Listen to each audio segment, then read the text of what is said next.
Hey y'all, how are you doing? I'm great. Thank you so much for asking. It's me, Kim, and I'm back for another video. It's November 4th. November 4th, we are full blown into Christmas promotion season. I got advertised Christmas pajamas today. I need to put up my Christmas lights and set up my Christmas decorations. And we are one day away, hopefully one day away from knowing who the 46th president. Wait, 45. Oh, five. We're voting at 45. Don't get out of line. Okay, so it's the 46th, 47th president. We are one day away. Sorry. I just sing energy. We're one day away from knowing who the 47th president of the United States is. How are you feeling? I'm okay. I've been worse. I have no idea. I go back and forth. Do I think? I don't know. I've again consumed a lot of information. I've read very credible sources going both ways. I don't know. I don't. I'm truly question marks. If I was going with my gut today, if I was going with my gut today, this will be a much sadder live stream. I'm going to be honest with you. But look, who knows? Who knows? And we are now going to talk about a constituency that could potentially get Kamala Harris into the White House. Let me not go into my existential dread spiral. Oh, I have to say that somebody DM'd me the other day trying to call me out for being a non-voter. I don't know what has happened because I don't be on Twitter like that. This did my friend vote thing, and somebody looked at my name, and everybody knows I live in Dallas, and it's like, you don't vote. I lived in Oklahoma until recently. I lived in Oklahoma and was registered in Oklahoma until recently. You look at my name, I am registered. It says pending. I am 344. Now, I will tell you, 2022, I don't even know what the fuck I was doing in 2022. I was going through it. But y'all got to give me a pass. 22 was a crazy year. I broke up and I was outside, okay? I was in the streets and I was still registered in Oklahoma, and I didn't get back to drive up to Oklahoma to vote, and I hadn't switched my registration to Texas. But anyway, everything before that is good, and I am at 6 o'clock in the morning going to stand in line and vote tomorrow. Don't try to call me out. Don't try to call me out. Okay. Oh, next thing. This is our abortion is healthcare sweatshirt. It's linked down below. Abortion is healthcare. Abortion is life saving medical care, but also abortion is a right. What did Hillary Clinton say? Women's rights are human rights. Abortion is healthcare. Okay. Oh, this is the merch. You can get it at shopknf.com. It's linked down below. There's also a lot of really cool, cute, well-designed new merch up on shopknf.com. Shout out to everybody who has supported. Y'all are the best. This is great. I got my notes.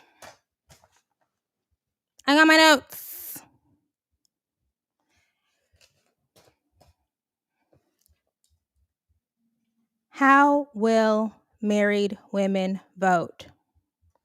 That is what we are going to be exploring today.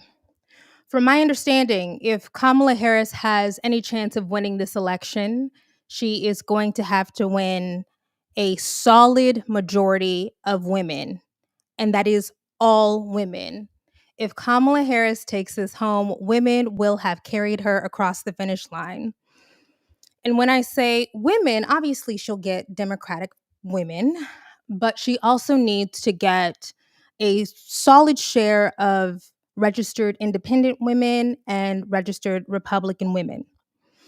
Now, we can hope that a lot of those registered Republican women in the suburbs, most of whom that we're really relying on being women with at least a college degree, our hope is that they will go into the voting booth tomorrow, squiggle in the lines or pull the lever or whatever you have to do where you're from, circle in Kamala Harris, and if you're an independent or Republican, go Republican down ballot, even though I would prefer that not be the case.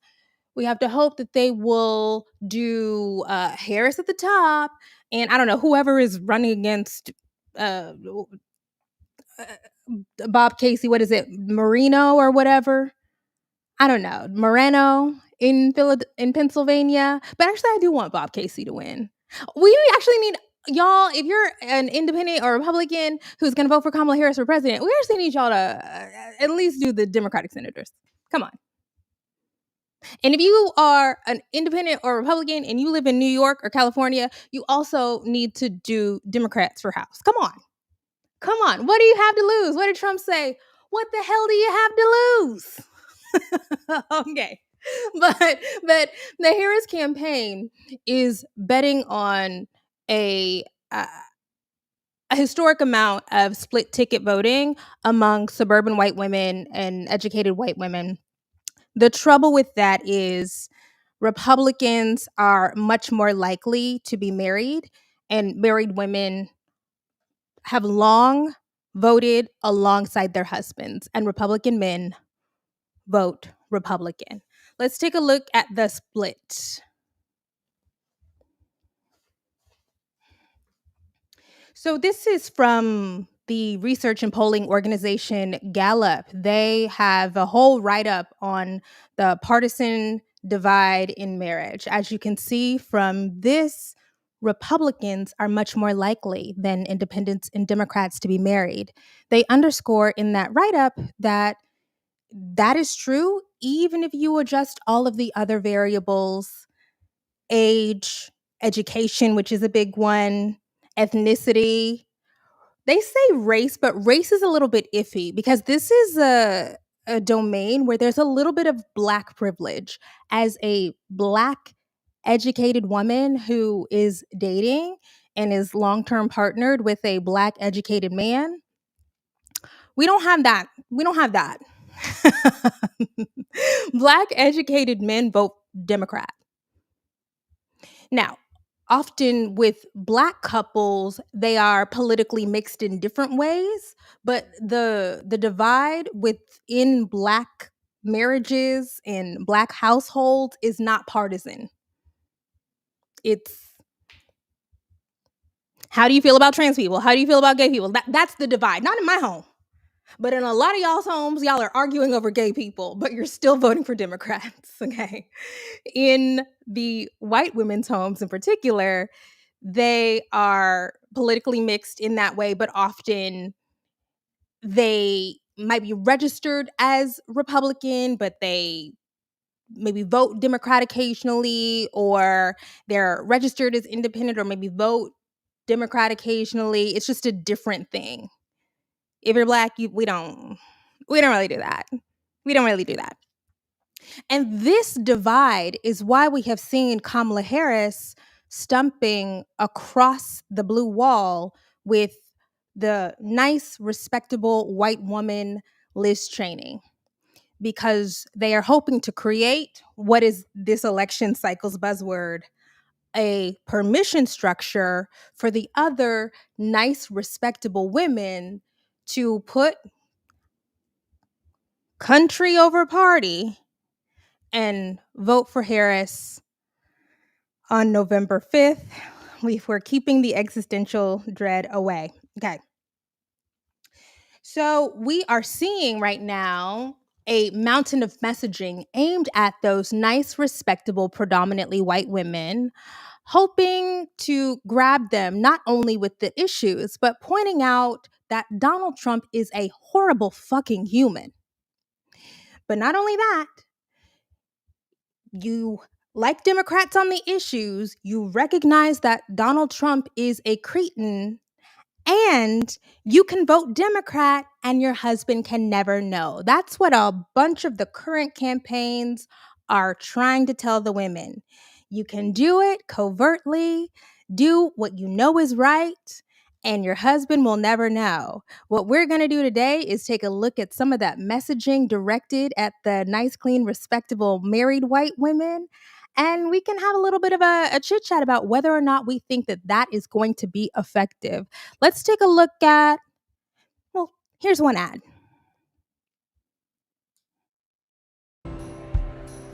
Your turn, honey. In the one place in America where women still have a right to choose, you can vote any way you want. And no one will ever know. Did you make the right choice? Sure did, honey. Remember, what happens in the booth stays in the booth. Vote Harris Walls. Vote Common Good is responsible for the contents of this ad. That ad was created by a nonprofit organization called Vote Common Good, and they direct their messaging to religious voters who think Donald Trump is a disgusting human being. There has been a little bit of talk. I mean, it's died off recently, but a couple of months ago, there was a lot more conversation about whether or not evangelical voters might be peeled away from Trump because the abortion issue is off the table. I am not so sure about that because the trans issue has replaced the evangelical issue. I have a whole thesis about the fact that trans is the new abortion, for sure. Abortion was adopted by the religious right as a wedge issue, a rallying point for evangelicals to really get into their identity politics bag, something that they felt that they could be righteously outraged about, and that took them through electoral politics for 50 years.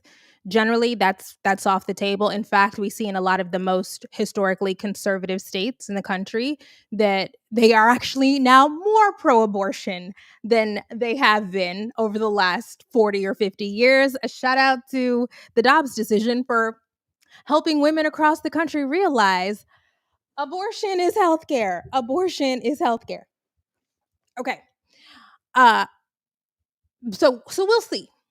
We'll see. I think we're doing good for a minute, and now there's definitely some question marks because now we have to have conversations about men in women's sports, which is bullshit because if we are talking about children and girls and trans people, they're trans children, trans girls, trans young people, not men. But let's not even get into that.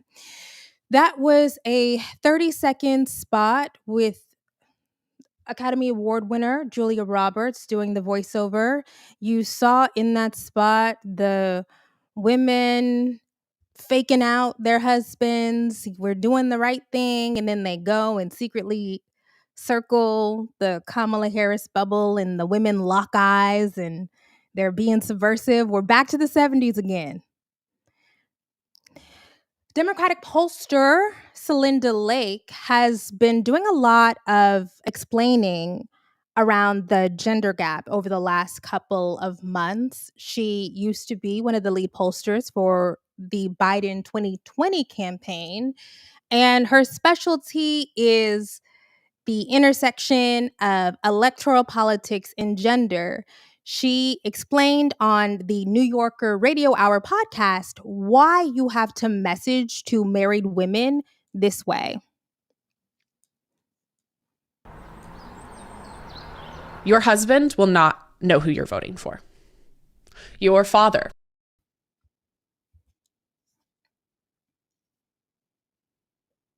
And what we find is that ticket splitting between men and women is higher when they vote in person in the voting booth than it is when they vote by mail. Because when they vote by mail, they sit down together and a couple of dynamics happen. Women tend to be more deferential to the so-called expertise of men.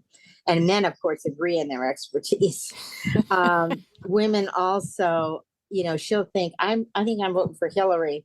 And he'll look over and say, we're not Hillary voters, we're Trump voters. Benghazi. And she just goes, oh, I'm not going to argue. I'm not going to fight about this. Okay, Trump, whatever. So, and I'm going to make the decision about what health insurance plan our family's on. He's not going to argue with me on that. So they have their domains. But there are three parts to successfully keeping women from voting like their husbands. One is to empower them, to say, you have your own way of doing things. Lots of people have opinions. You have your own way of doing things, your own way of thinking about things. You take a 360-degree view. And here's a place where you can get some information to help form your own opinion. The second is to say the vote is private. The voting booth is private. No one knows how you voted.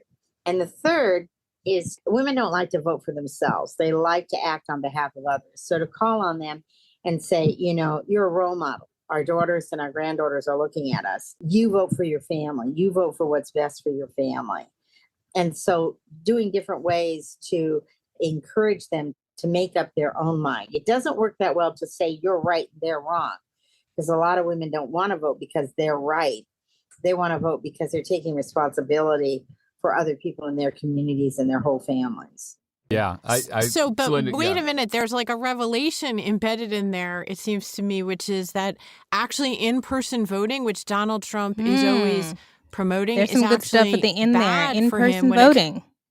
Bad for the gender gap. There's a couple more ads that I hurriedly skipped through. Let's go back to the two other examples of this kind of targeted messaging for generally white women married to Republican men. Here's one from the Lincoln Project.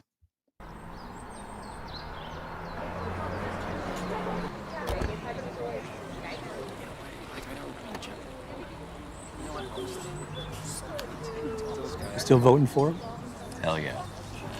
What about your wife? She doesn't like him, but she's voting for him. Same with mine.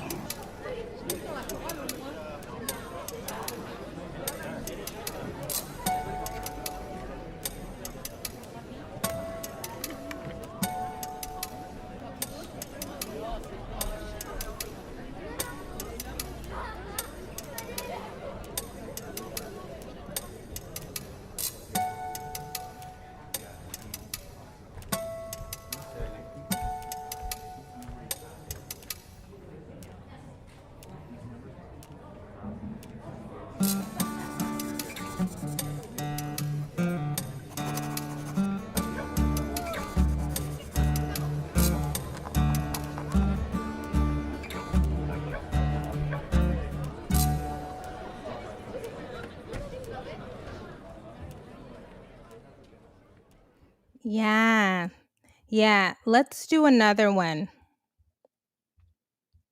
That ticket splitting between men and women is... Your husband will not know who you're voting for. Your father will not know who you're voting for. Anybody in your life who disagrees with you, they're not going to know who you're voting for.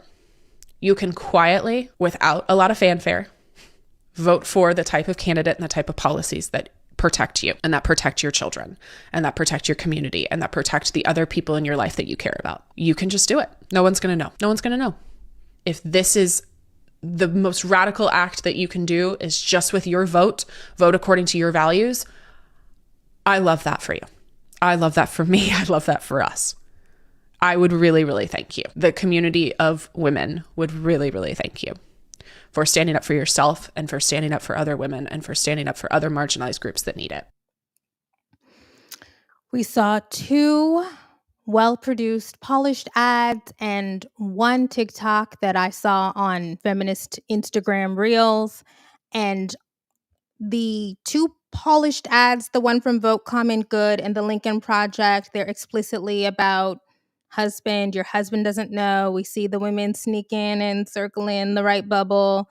The typical Instagram Reel TikTok was more informal, and it began with your husband doesn't have to know, your father doesn't have to know. They're hitting on white patriarchy because in the middle class, upper middle class, and above white communities, patriarchy is still a thing. And I want to underscore, I saw somebody say in the chat that this does not relate to the realities of 2024. Unfortunately, that is not true. We know that's not true, one, because there is tens of millions of dollars poured into political research. They have the cutting edge analysis of the dynamics within these families, within homes. They understand what messaging to promote and what they think has the highest chance of voting. Celinda Lake, the longtime Democratic pollster, has reiterated the same thing. These people they're in the shit. Moreover, there's other academic research.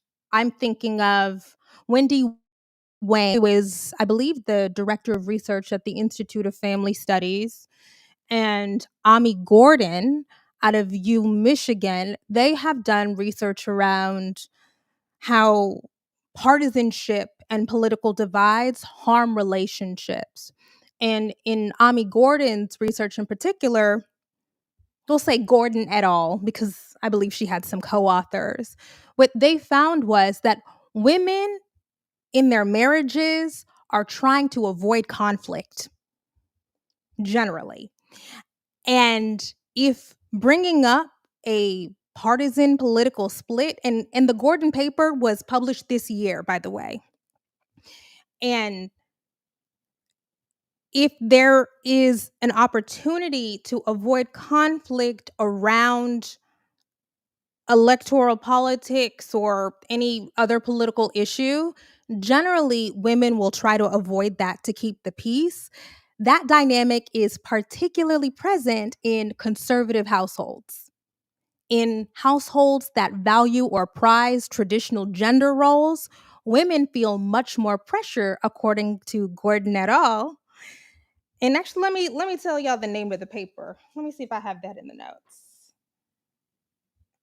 Oh, I didn't write down the name. Something about love. I love you, but I hate your politics, or something like that. I love you, but I hate your politics. Something along those lines. But University of Michigan, and they looked at survey data from 4,000 individuals, 500 couples. They found what I'm sure most of us would assume: political dissimilarity in relationships makes the relationship less fun. People are less happy when they're arguing with their spouse about politics all the time. They also found that Wang and Gordon found that intra or interpartisan, interpolitical party marriages have declined in the Trump era. And if you are a hardcore political person, you are much more likely to prioritize finding a partner that also shares your politics.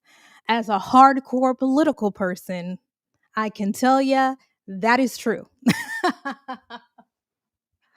If you say that your politics are important, you are not getting with somebody who does not share your politics. But there are a lot of women for whom politics is not at the forefront of their mind, and they don't even realize that this is a big deal until somebody like Trump comes along. So right now we see a lot of women registered as independents or Republicans married to hardcore Republicans, or even women who are old school Bill Clinton Democrats married to hardcore Republicans. And the Trump era has made their political differences with their partner much more salient. The white women are on the Electoral Underground Railroad because they hate Trump, and they are married to men saying, well, January 6th wasn't so bad. And here's an example. Political tension wasn't something Carol from Michigan expected to face with her husband. The day after the election in 2016, my husband was working in Italy, and I called him because I've never been political. I'm just an anti-news kind of artsy gal. And I called him and said, Hillary lost. And I was absolutely in tears. And he said, well, of course she should have. And I was like, uh-oh, here we go. And that was the beginning of realizing what his beliefs were versus mine. In an effort to find support after Trump's election, she started a private Facebook group, Wives of the Deplorables, a tongue-in-cheek name drawing on a comment by Democratic presidential nominee Hillary Clinton in 2016. A handful of the group's 175 members spoke to us, but didn't want to use their last names. Most of these mixed political marriages have survived, while some ended in divorce. But the 2016 election was a turning point for them all. I needed other women to talk to help, who are in similar situations, to help talk me through it, to figure out strategies to get to, common ground again. If you look at the group, you will hear a lot of pain that women are struggling to be able to maintain their relationships. Y'all think I'm bullshitting? Y'all think I'm making it up? No. The white women, not all, okay, truly the suburban educated, exurbs and suburbs educated white women are going through it, okay? There's also a write-up in Axios, and it wasn't a broad-based study of any note. There wasn't a huge data set. But divorce lawyers in Washington, D.C. were saying that they were seeing an uptick in divorces where women cite political division within the marriage as a precipitating factor of divorce. Donald Trump is tearing people apart. Donald Trump is destroying the white family.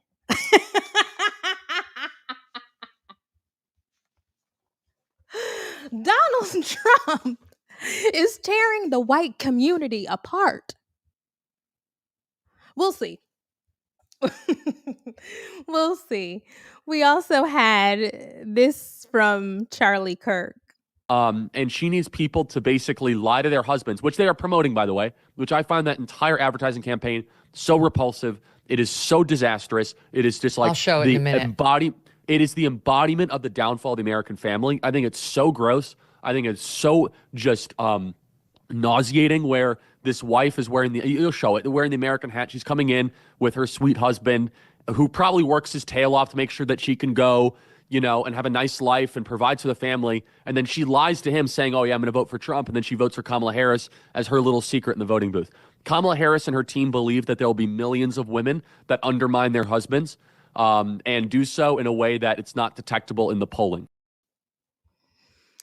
That was Turning Point USA's Charlie Kirk having a full-blown meltdown about the prospect that potentially millions of white women will secretly vote for Kamala Harris and lie to their partners about it. Now, Charlie Kirk should be a little nervous because Turning Point USA has put in a lot of time, effort, money into the bro vote, trying to turn out these young men who are drawn to Trump because they like the way that he presents himself. They like that he is anti-politically correct. They like that he's misogynistic and he hates immigrants and they hate immigrants and they are resentful of the women in their lives. That bro vote has not materialized. Not from what we see so far. Of course, tomorrow is election day. Do I anticipate millions of men between the ages of 18 and 29 standing in line potentially for an hour or two to vote? I don't know. I don't know about that. I don't know.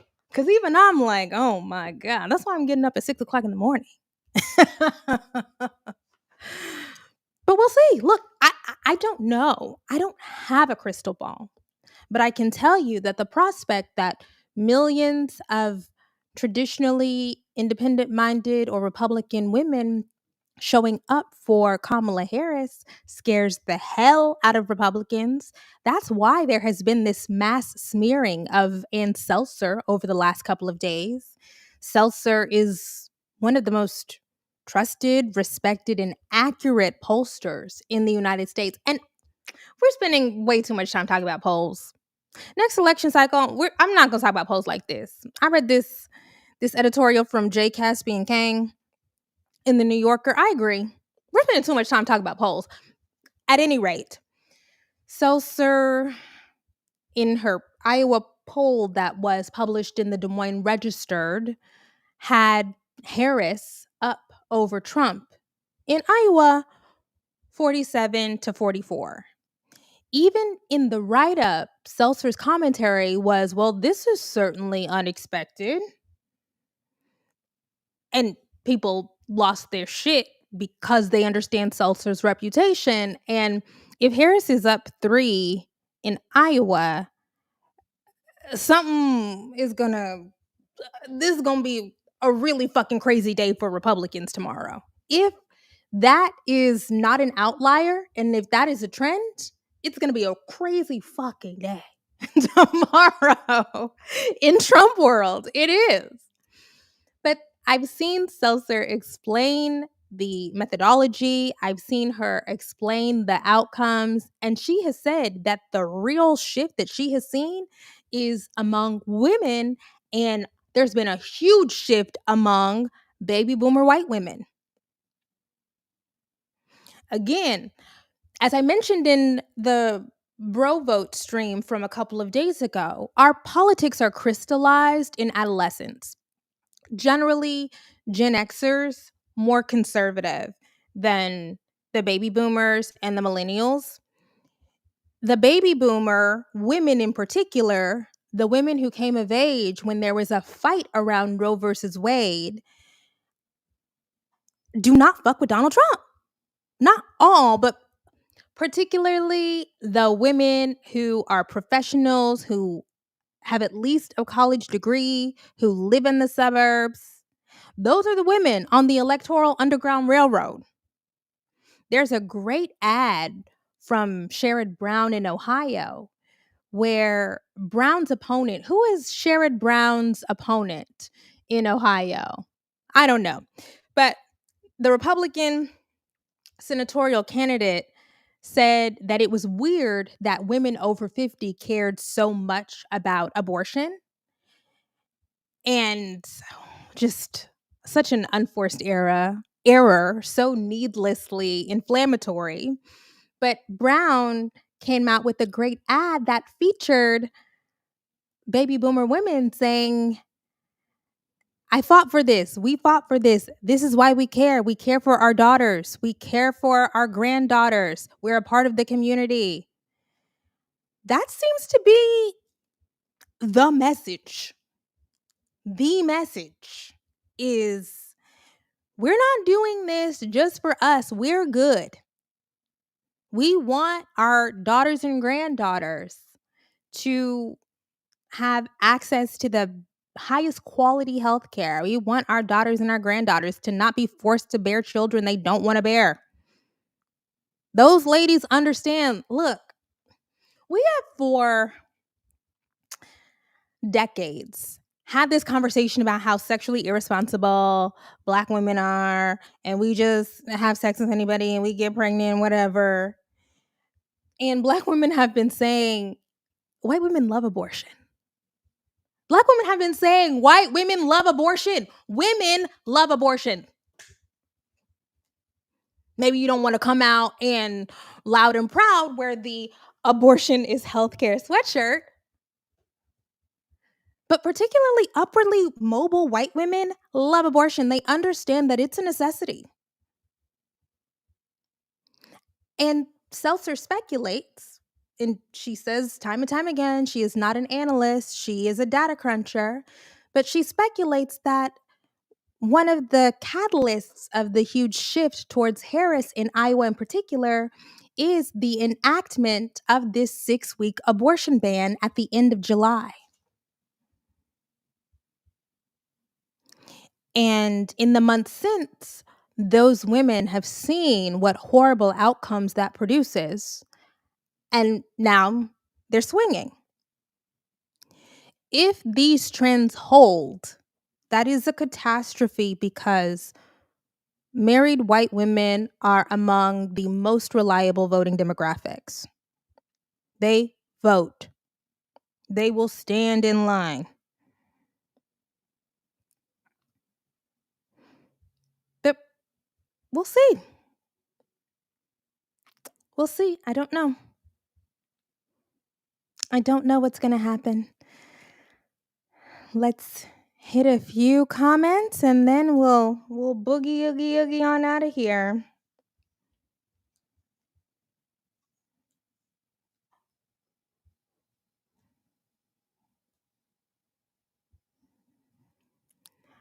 Bernie Moreno is Sherrod Brown's opponent. Moreno. And in Pennsylvania, it's Mike Moreno.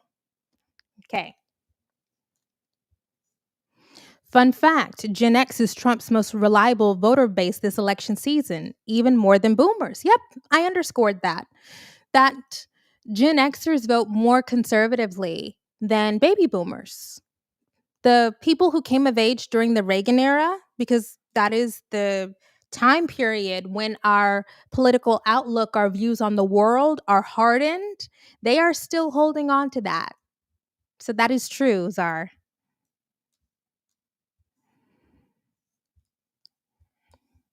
Now, and let me also just say, I am not saying that 60% of white women are going to vote for Kamala Harris. I'm not saying that. That's insane to say. If Kamala gets over 50% of white women total, that's huge. That's a big deal.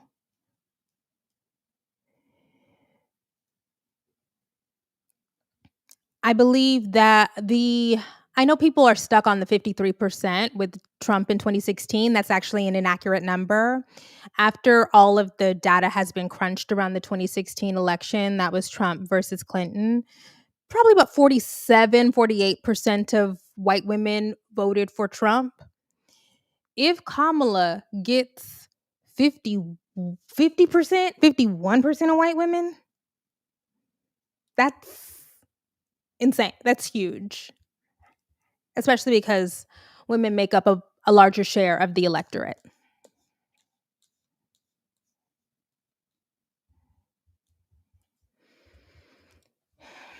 Any other thing? I was saying that soccer moms voted for Biden 2020, not only them, but the suburbs in general. Today, the suburbs aren't white and straight, they're diverse.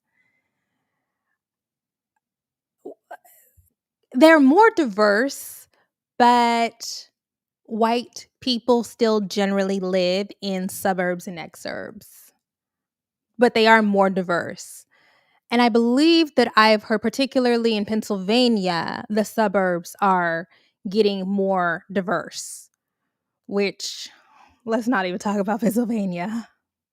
Let me not even talk about what I've been reading in political Substack about Pennsylvania. I can't. I don't want to get into it. Ooh, what else? What else? I have marriages across race and religion are up, but marriages across parties and politics are down. Yeah. That's the thing, that Trump has exacerbated political polarization.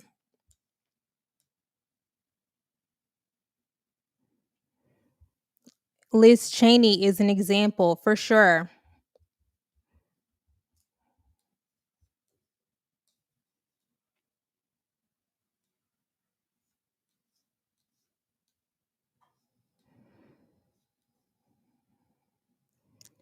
Do you know of any reliable pollsters that track the polling trends of queer people by chance? I don't.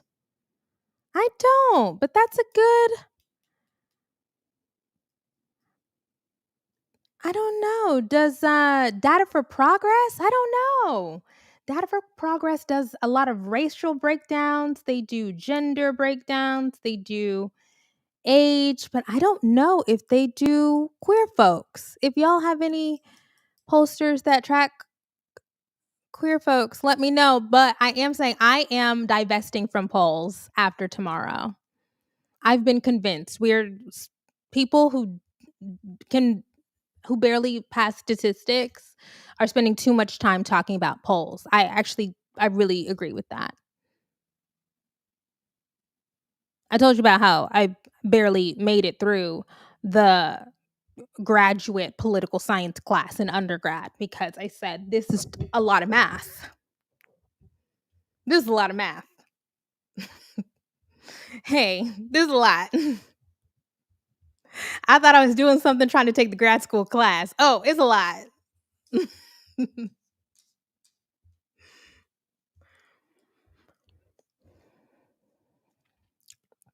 Florida was purple when I was growing up, and now it's red. It makes me so sad. From my understanding, there's been an exodus of people from who were oriented towards conservatism flocking to Florida. People get older and they're conservative, they go to Florida, and young people who are conservative with money go to Florida. So Florida is no longer a swing state. I know that there is someone on Twitter saying that Kamala Harris is going to win Florida by, what did somebody send me a screenshot? 5 or something? I don't I don't I don't know about that. I don't know about that. That does not seem feasible.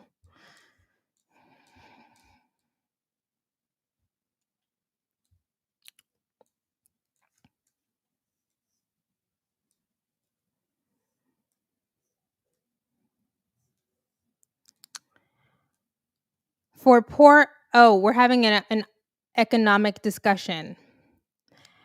Professor Lichtman, the Nostradamus of elections, said that Kamala will win. One of the reasons why I occasionally feel hope about the outcome tomorrow is because of Lichtman. It's hard for me to believe that Lichtman, even though he is doing stunt queen stuff, that's the other thing.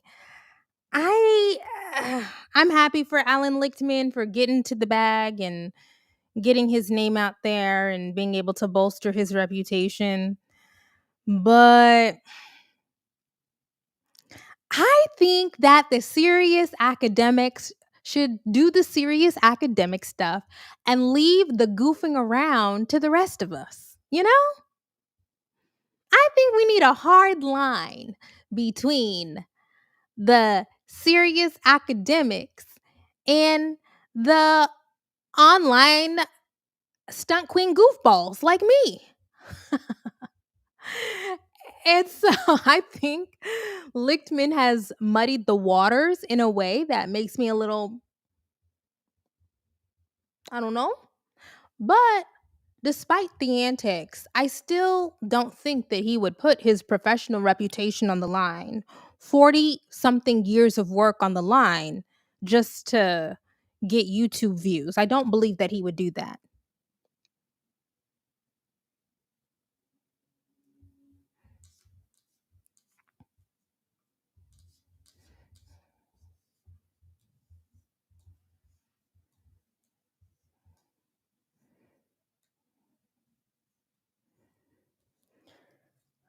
Thoughts on The Economist endorsing VP Kamala Harris? That makes perfect sense to me. The Wall Street Journal published a long write up.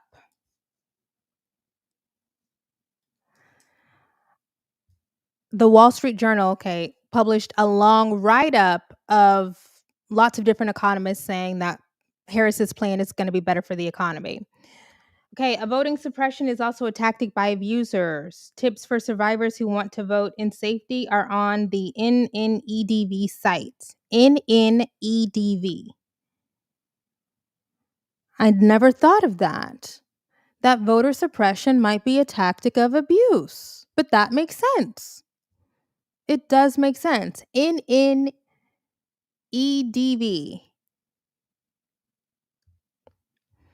Interesting. Anyways, thank you for sharing that. I appreciate that tip.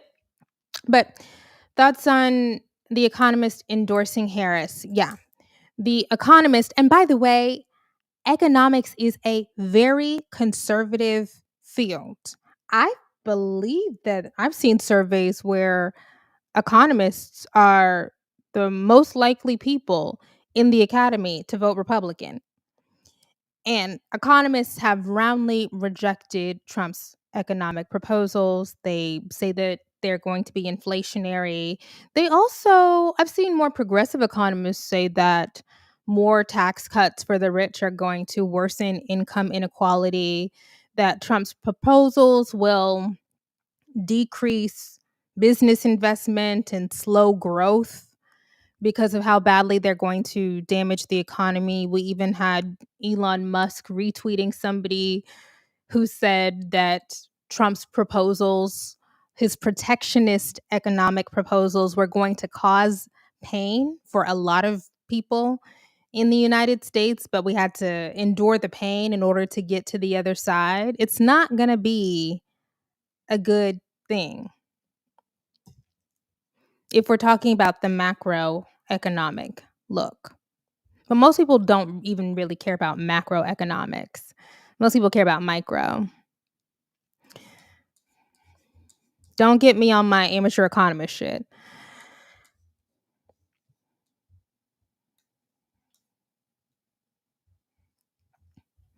If we're in a sort of recession now, we're going to be deep recession if Orange Man gets in office. Ooh, the recession conversation is so tricky. It's so tricky.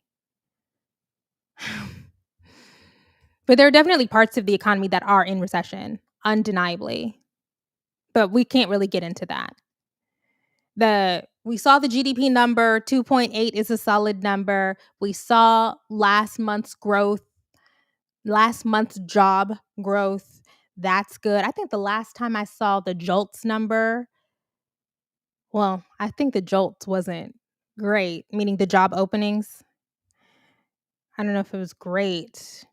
The ongoing claims, unemployment claims, they haven't spiked or anything. They're holding steady, even though it's holding steady at 200,000 or something. Anyways, it's not economics hour. We're not going to get into that.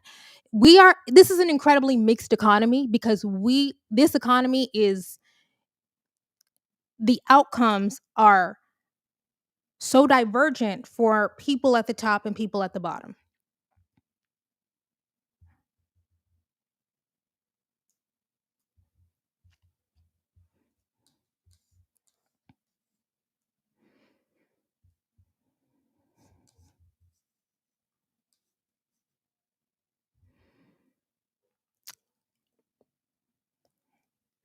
Another reason for the Iowa poll numbers could be because of how Iowa farmers suffered under Trump. Maybe. I'm not sure I heard the pollster do that analysis, but anything is possible. Google said that the red states have the highest divorce rate. Most people cheated on their spouses. Ask Google, who's mostly cheat. Yeah, it's basically the Gilded Age again. Okay. Ooh, no, I can't get into that. I wouldn't exactly say the Gilded Age because people feel much more strapped because we had that extended period of very high inflation and prices rose so much. However, what the Biden administration would say is that wages for the lowest Americans actually rose for the first time in a long time. That during the first years of the Biden administration, they cut child poverty. There is meaningful wage growth, more people covered with insurance, but people are mad because they're having more difficulty affording the things they used to be able to afford. They're running up the credit cards, they're behind on their car loans. The housing is too expensive. It's a mixed bag. It's mixed data. And as my actual economist friend says, mixed data is bad data. Mixed data is scary data.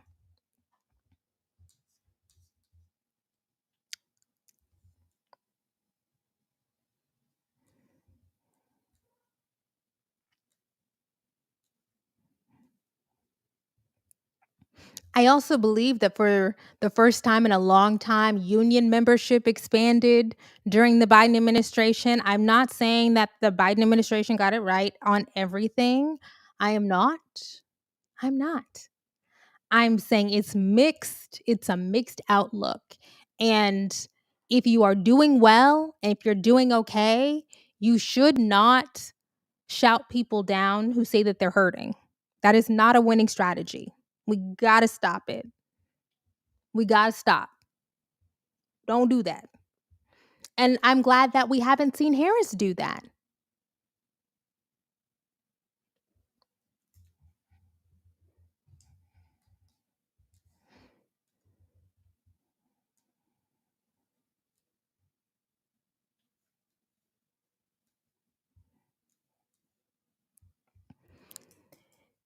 Yeah, it's pretty fascinating that a conservative discipline supports a dim, but it's not unique in history when it's a tyrant versus woman. The woman wins to deflate conflict.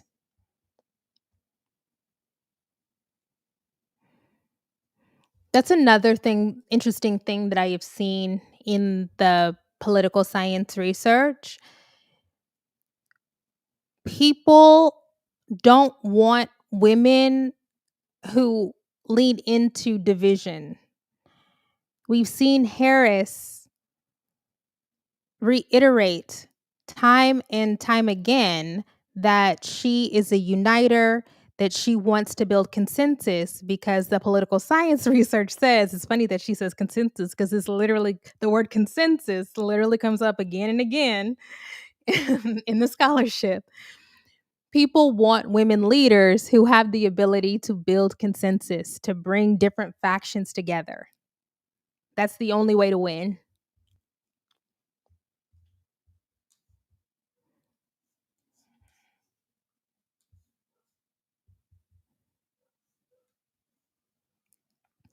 Do you think, oh, somebody asked about my hair. Yes, these are human hair braids. These are human hair braids. Do I think Hillary leaned into division? I think people with grievances believed that Hillary leaned into division and because they think identity politics directed towards women and people of color is division. We've seen Harris over the last couple of months make sure to avoid the identity politics landmines. We're not throwing a parade that has first multiracial woman president on the banner. We don't have that. We have her saying, I'm going to be a president for all people, when Donald Trump has attempted to bait her into stepping on the identity politics landmine. She's mostly been able to avoid it. Barack Obama did not help. Barack Obama didn't help. Which is funny, right? It's funny because Obama ran such a post-racial campaign under the direction of David Axelrod, whom I love, by the way. I'm a big David Axelrod fan. I just like an old grumpy white man. I just like an old grumpy white man. That's my upbringing. I guess. I guess. I guess it's just my upbringing. He just like an old grumpy history professor or an old grumpy politics professor, you know? Ooh, I've been doing so good with eliminating the space fillers. But Barack Obama was very intentional about not stepping onto those identity politics landmines, and he created a landmine for Kamala Harris. I'm sure he did it inadvertently, but he definitely did it.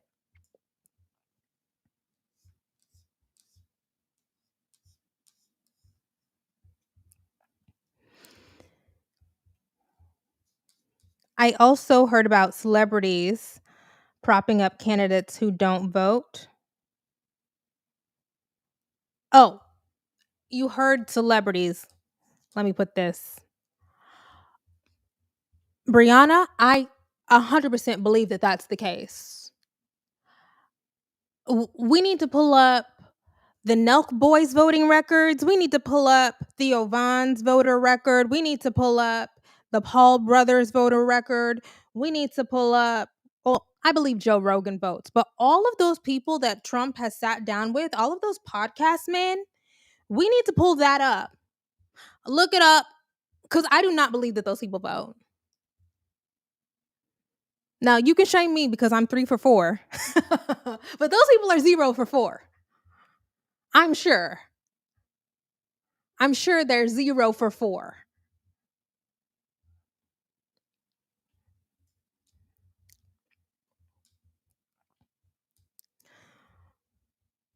Barack is out of touch. I don't know what Barack Obama is. What do I think is going on with Barack Obama? I think Barack Obama now views himself as a surrogate father figure, a guide. He thinks he's Black America's dad. And because younger Black people engage with race in a different way for all kinds of reasons, Black politics is changing for all kinds of reasons. They just are not, there's no expectation of default respect or default fealty to Barack Obama, especially not among the young men. The young anti-establishment men, they don't care about that.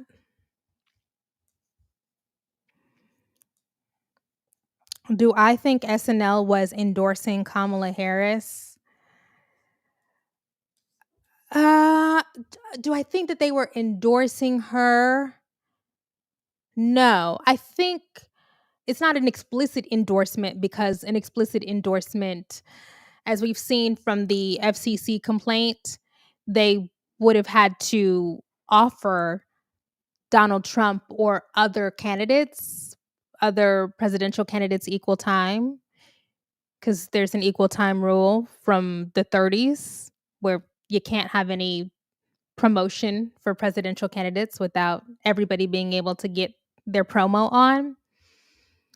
But I'm sure the Saturday Night Live people feel some regret about the way that they engaged with Donald Trump in 2016. I, I I'm sure of that. Moreover, I think Kamala Harris was great on Saturday Night Live. I have had many criticisms of Kamala Harris's public presentation. It's been up and down. It's been up and down. But over the last couple of weeks, Kamala Harris has been great in public. Great. And no matter what happens, this is touchy-feely kindergarten teacher Kimberly. No matter what happens tomorrow, Kamala Harris, the person, should be really proud. And everybody who has helped her, guided her, coached her, should be really proud of how quickly she's gotten better. The growth in these last 3 months is insane. It's remarkable. I saw her get up at Greater Emmanuel in Detroit. Now, Kamala, why did you pronounce Bishop Sheard and Karen Clark Sheard's name wrong, baby. We needed a little bit of a pronunciation guide for Kamala. You know, Kamala ain't listening to no Clark sisters. Kamala is not listening to no Karen Clark Sheard. But that's fine. We can set that aside. We can set that aside. The rest of it was good. She got up in front of those church-going Kojic black people.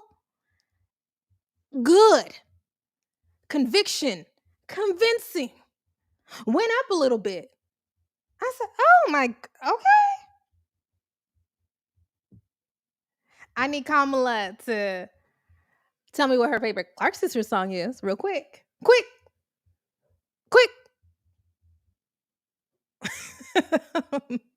But that's neither here nor there. There's nothing is wrong with pandering. Do not let these anti-black misogynistic fools tell you that political pandering is suddenly a taboo or wrong or horrible. Politics is built off of pandering. People want to be seen and recognized for the people who are trying to get their votes. What are y'all it is the pandering conversation that has taken place over the last 4 months is the most overtly sexist, misogynistic, anti-black stuff that we've seen. Because it's really about who deserves to be recognized, whose presence, whose culture deserves to be seen and validated. And y'all are saying it's not black women, it's not black people, it's not the most reliable Democratic Party voters. Meanwhile, Kamala can stump all across the swing states with Liz Cheney and the Republicans and talk about how moderate she is and American values and fighting for democracy and how she's just like them. Donald Trump can make trans the new abortion, pandering to the evangelicals, pandering to the non-college white women, go on all of these shitty misogynistic podcasts, pandering to the bros. But Kamala goes to a black church where the most reliable Democratic voting bloc is, and we're supposed to feel some type of way about that? No, you're fucking anti-black.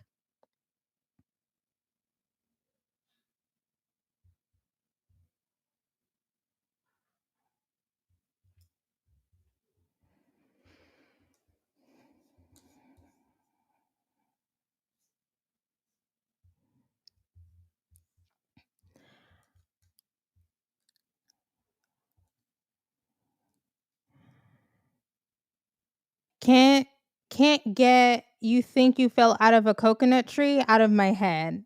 I actually missed that. I don't like pandering because it feels disingenuous, but that's just me. Well, y'all are just gonna have to turn away.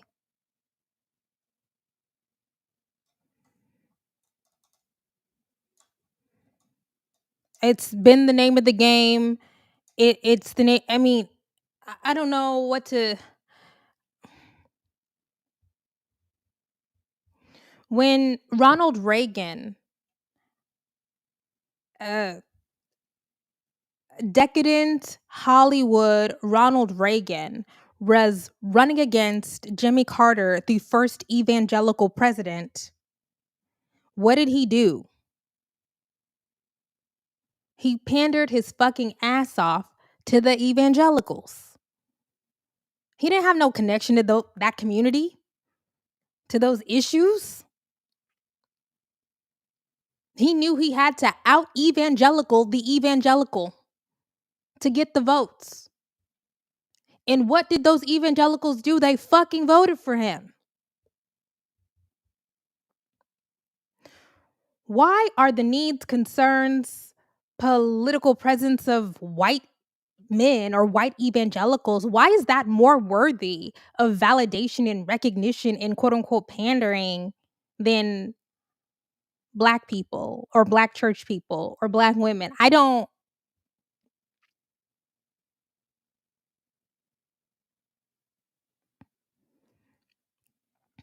It's so bad. The white evangelicals were trying to low key threaten to not vote for Trump and turn away because they were like, hey, what about us? The Christian nationalists were like, hey, remember us? The anti abortion people? Like, we got you in the first time.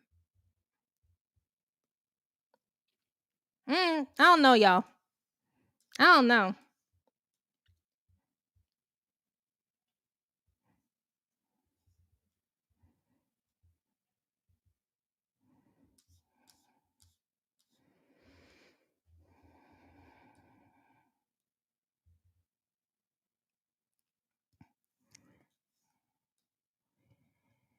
Very anti-black. It's also annoying the way they attempt to make black female public figures who've shown up for Kamala seem clueless, uninformed, unsophisticated. Right. Right. I have seen weird commentary around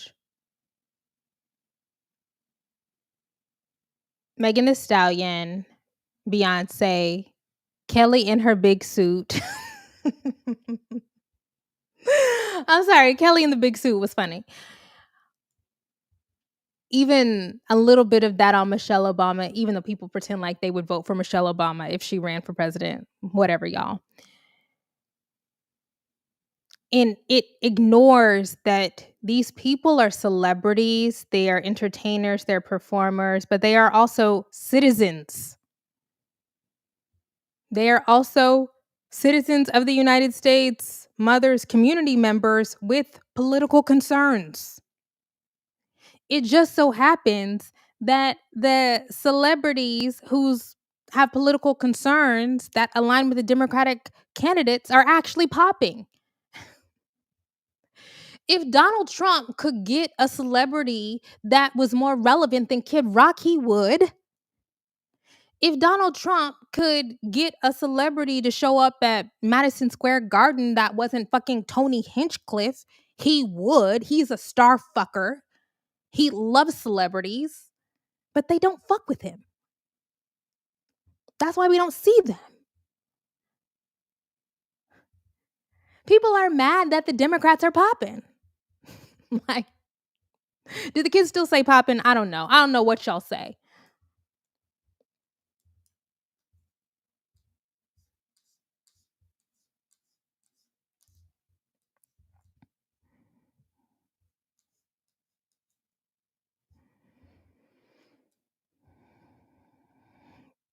They would be calling Michelle Obama Michael and be asking for pics of her when she was pregnant, for sure. This Michelle needs to run stuff is so fucking funny. It's especially funny in light of all of the conversation around Kamala Harris and her lack of policy. What policy does Michelle Obama have? What white paper?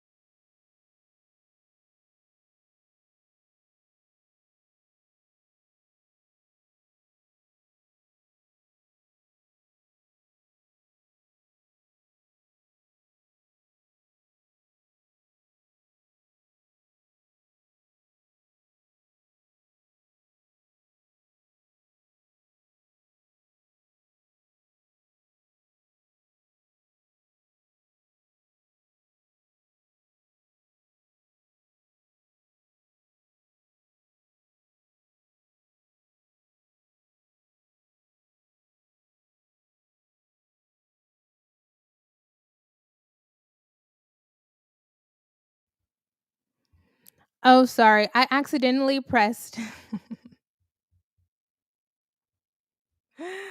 I accidentally pressed my Elgato Wave XLR. Sorry. The whole thing is it has one touch mute, and I accidentally hit the one touch mute, but I was going off. Anyways, y'all get the point.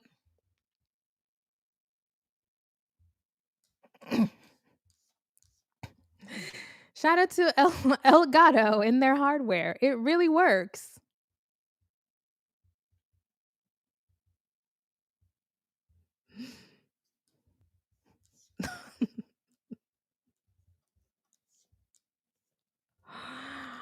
Anyways, my bad. It was a good little rant.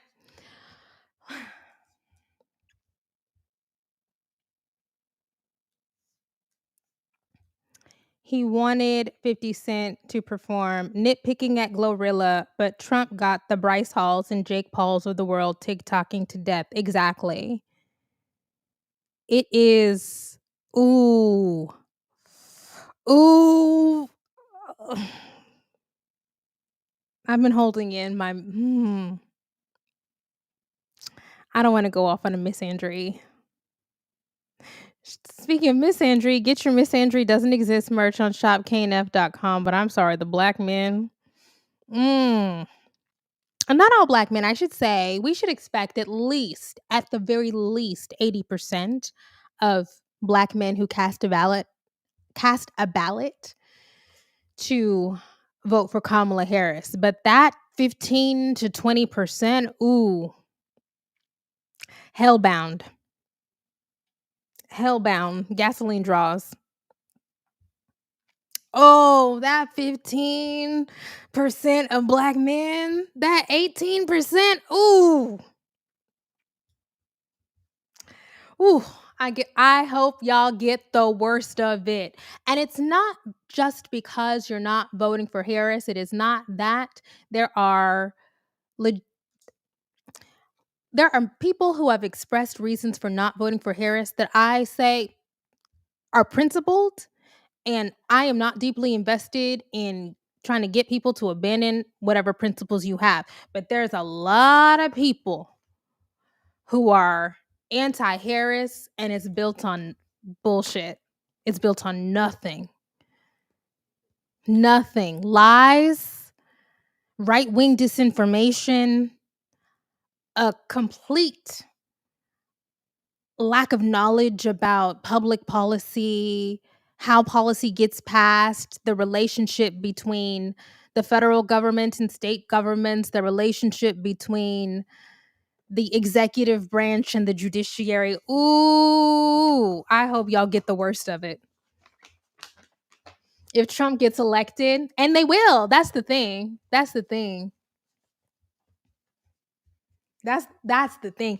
In a Trump world, ooh, the non-college men are gonna get the worst of it. That's the thing. Maybe they already got Roe out of here. The men who have it already worst in the current economic order are gonna get it so bad in Trump too. Oh man. Oh man.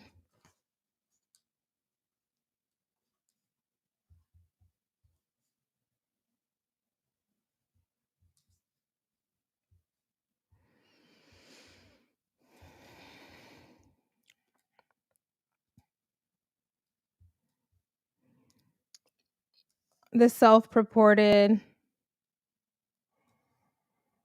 it's more than 15%. I would say I think it's between 15 and 18. I think a lot of these people don't vote. I think a lot of the anti-Kamala black men don't vote. I hope y'all have looked up every single one of them on Did My Friend Vote?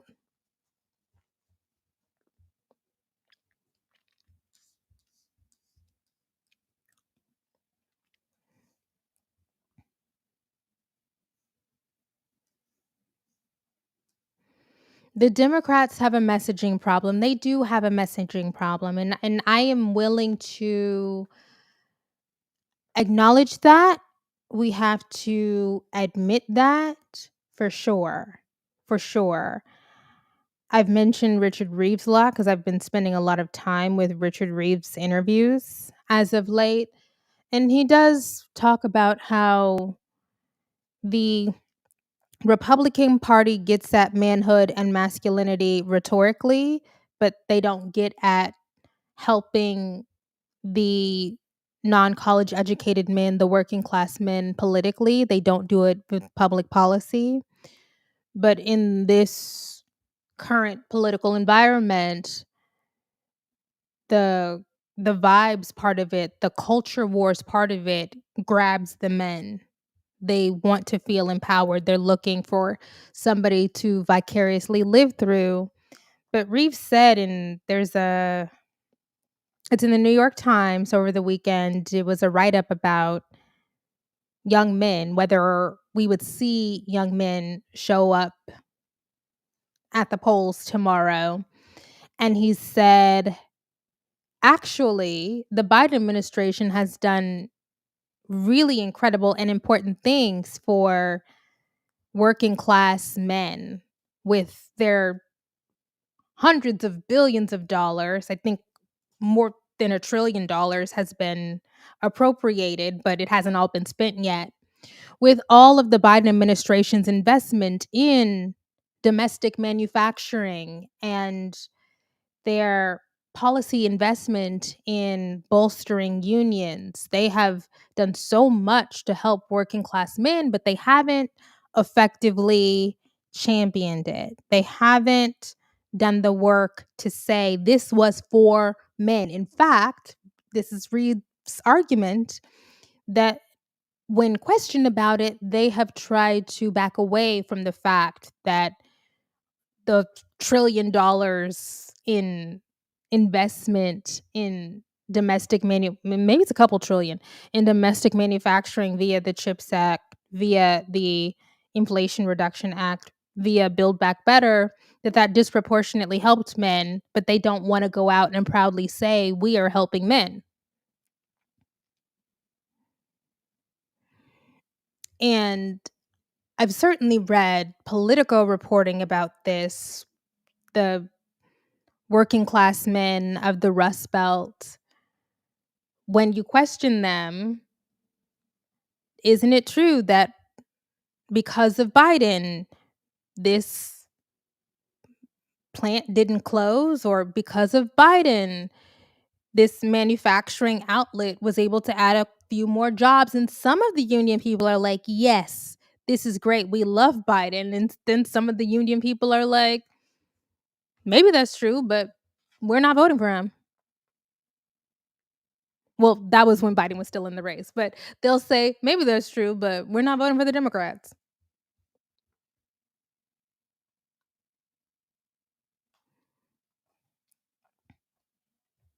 There's a good episode of The Daily about this too.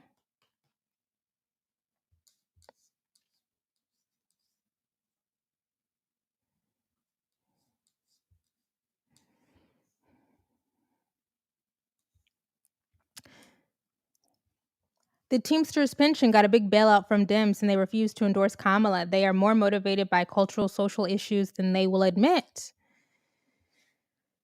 Yeah, there is a big thing with status. I'm having a hard time remembering exactly, but there is an interview, a podcast from The Atlantic.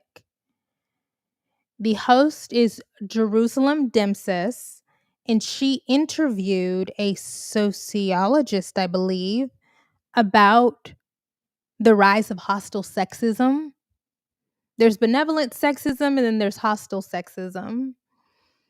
And the academic, I wish I could remember the name. I'm so bad at remembering names. The academic that Jerusalem interviewed said this is about status threat. This is about loss of relative status.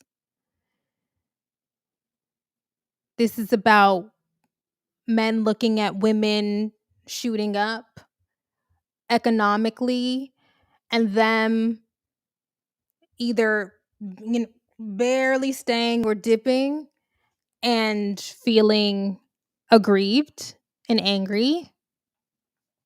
They want their power back. Power ain't coming back. That's the thing. Power ain't coming back. Not in that way.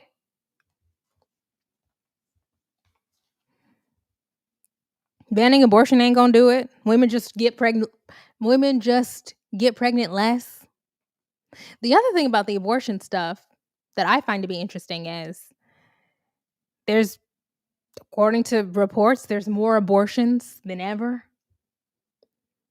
People are just doing more to get abortions. I cannot tell you. I will reiterate time and time again. I've been a pro-abortion extremist since I became a little baby progressive in middle school. And to see, according to Pew, almost 70% of American women saying abortion is good and necessary and important up to 6 months. And then I think there's 30%, like 1 in 3 American women say there should be zero controls or constraints on abortion. 1 in 3? That's big.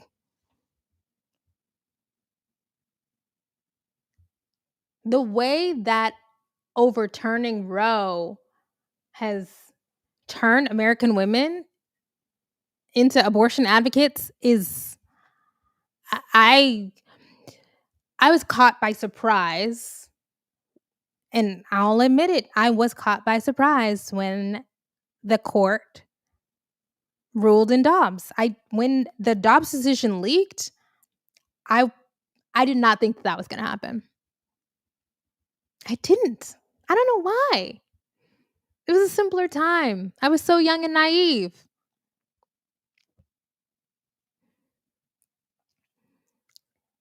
I also never could have imagined that Dobbs getting overturned would change people's minds. People really see it, they really feel it, and now we're here.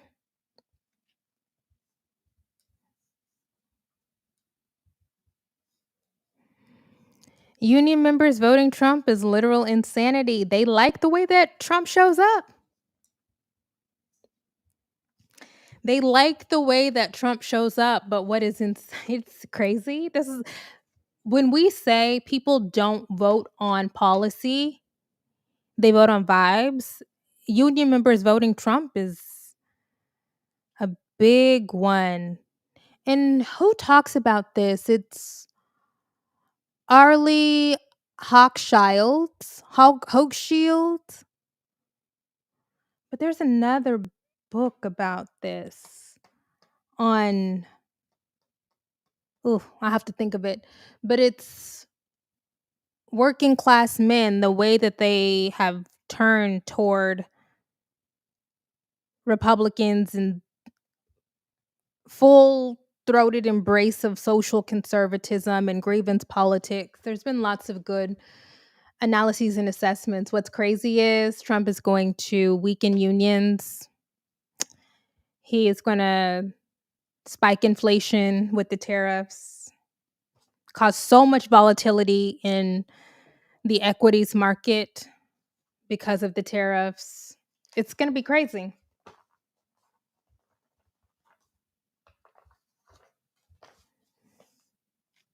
I'm not saying I'm defeated. I don't know if Donald Trump is going to win. I really don't. I don't know, but today I don't feel great.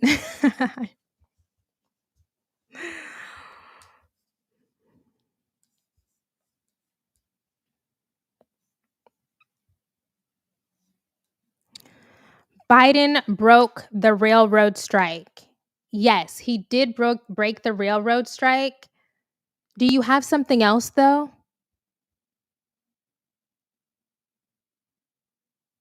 Because are we also going to talk about the 10 other pro-labor things that Biden did? This is my thing. This is my thing. When I am saying we just have to be honest, I would never argue that Biden is the picture perfect progressive president. Would never do that. I wouldn't. But I also wouldn't invalidate all of the other pro-labor things, strengthening the NLRB and supporting the PRO Act and raising minimum wage and providing salaried workers overtime and eliminating forced arbitration for sexual assault claims in the workplace and picketing with the union leaders and dumping all of that money into creating jobs for people who didn't graduate from college. I'm saying that if we're going to talk about a thing and talk about the shortcomings, we also have to talk about them in proper context. And one of my real frustrations over the last few months is the myopia.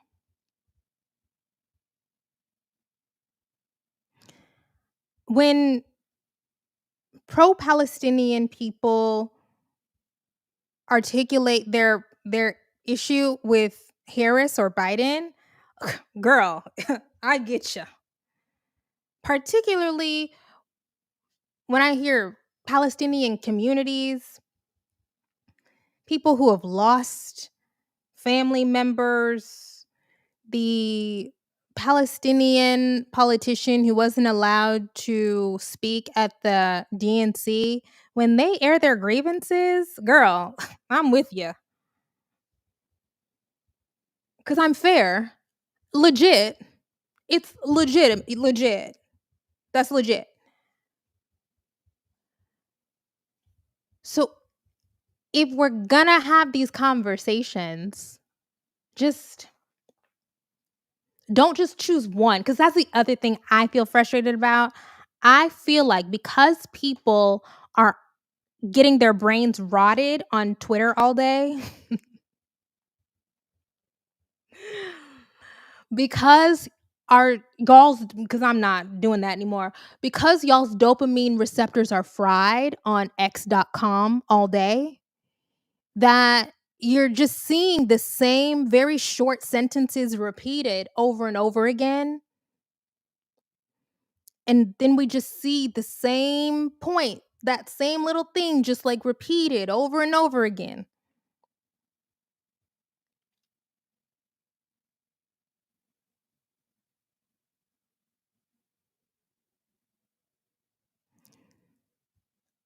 So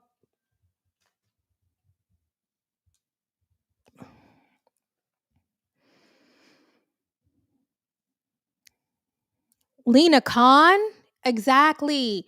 Appointing Lena Khan, who is, oh, the billionaires hate to see Lena Khan coming.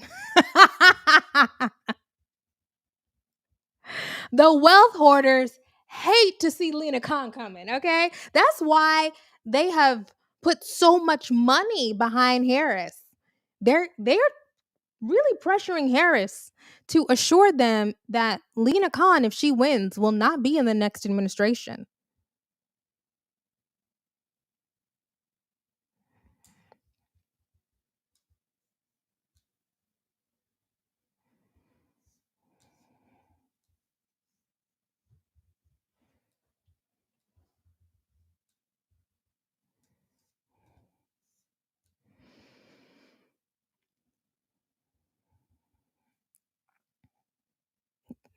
Waging war on Ticketmaster and the airlines, exactly. The pro consumer protections that Biden has championed, trying to get rid of those hidden fees, protect people from those ridiculous overdraft fees in your bank accounts, unnecessary credit card fees. That's the Biden administration. Because Joe Biden is functionally catatonic about 80% of the time, they haven't been able to effectively make the case. I should say allegedly functionally catatonic. um, but since I have tried to be as informed as I can possibly be, there's lots of things that stand out to me. Not perfect whatsoever. Not saying that.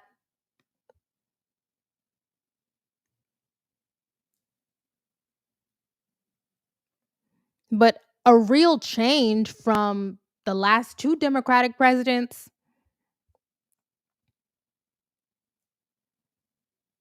a distinct shift away from the Obama orientation, a distinct shift away from the Clinton bill, the Bill Clinton orientation towards governance.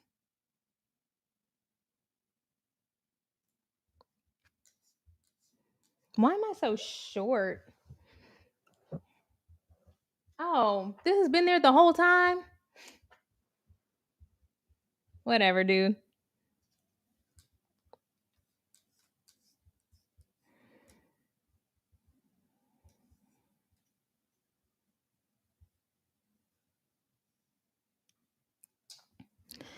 I wonder how much of Biden's progressive economic policies have been because of pressure from the Bernie faction.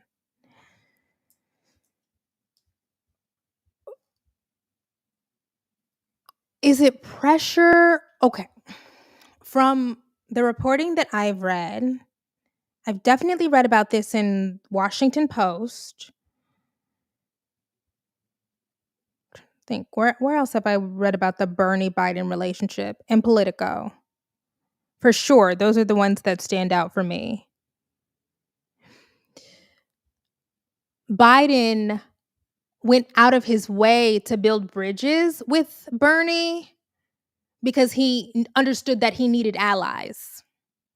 The Bernie faction. So Bernie Sanders, AOC, but also Biden, Scranton Joe, I believe,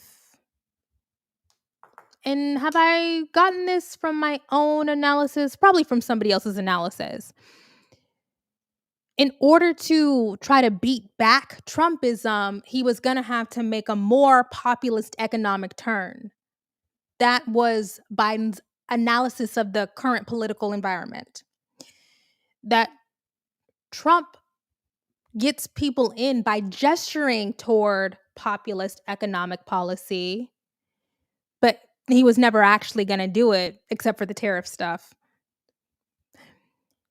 And Biden said, oh, if that's what the people want, in order to beat that back, I'm going to go in on that. And he went in on that and tried to bring in the left people.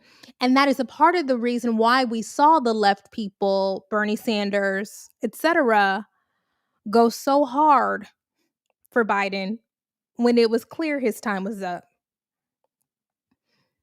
Because the Biden administration has intentionally extended the olive branch to them and promised them things.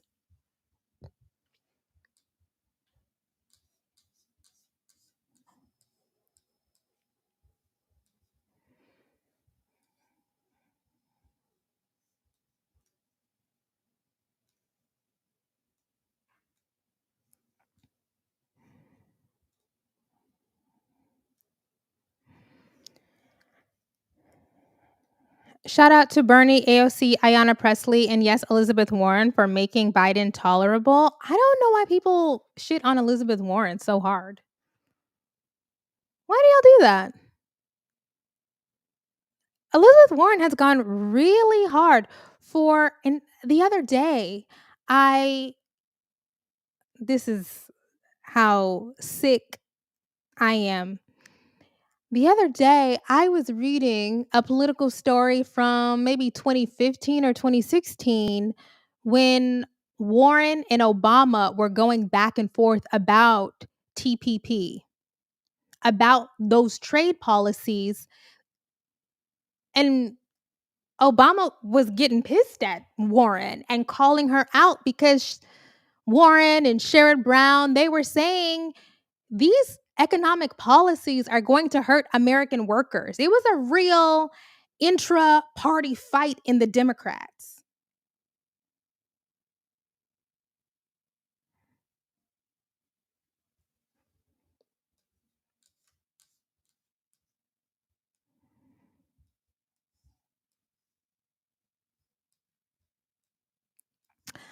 Did Elizabeth Warren lie about being native? As an Oklahoman, do I think she knowingly lied initially, no. I think once we get down the line, she started knowingly lying. It is so, I'm telling y'all, it is so common for white people from Oklahoma to say that they are native. It is so common. It is so common. But after a while, Elizabeth knew. She knew.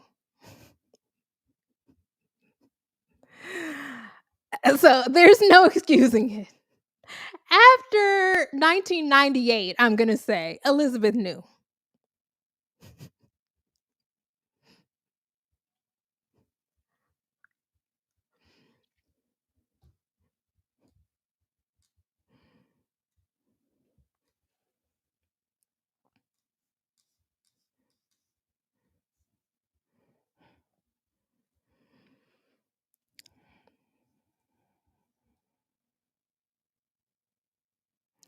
If she said she had African ancestry in a similar way, you'd be critical of her. I am critical of Elizabeth Warren,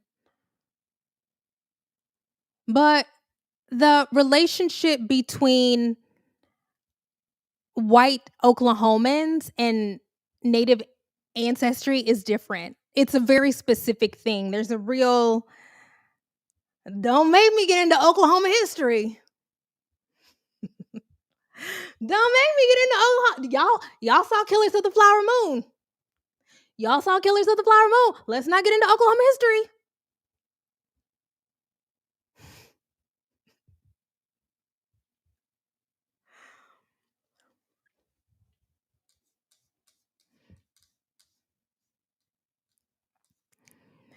But yes, Elizabeth should not have done that, and she brought the Pocahontas stuff on herself.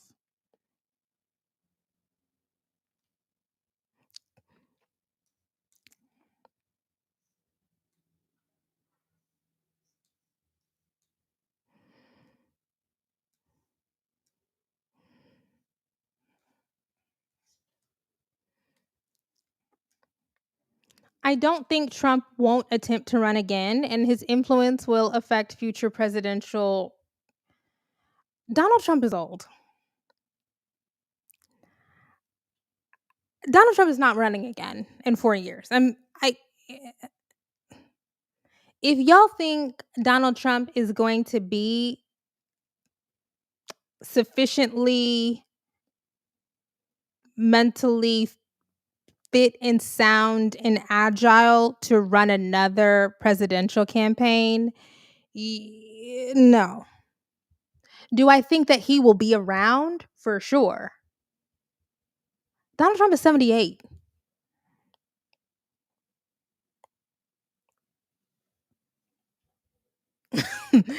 Do I think that he will be around? Yes. And I think that there are lots of other people who will try to take up Trumpism's mantle.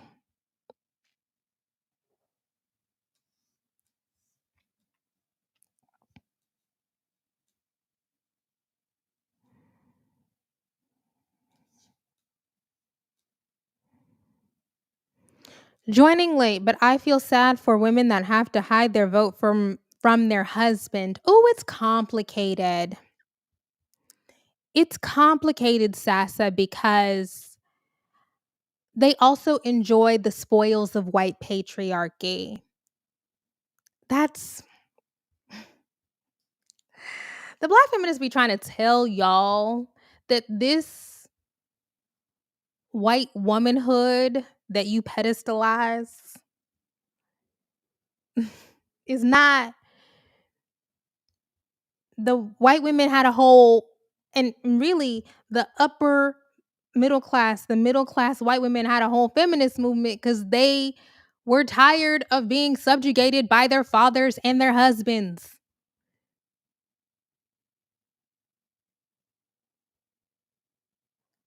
Because I've had so much exposure to different classes and kinds of white women, it's not cherry pie. I understand why so many women who don't have access to that kind of patriarchy want it. I get it. I do. But I don't romanticize it because we have so much literature about it. Testimonies. That's why the white women are trying to get on the Underground Railroad. The white women are winking to each other in line, allegedly. We actually don't know. I don't know what's going to happen tomorrow. But that's why they're trying to get the white women to wink at each other in line at the polling places.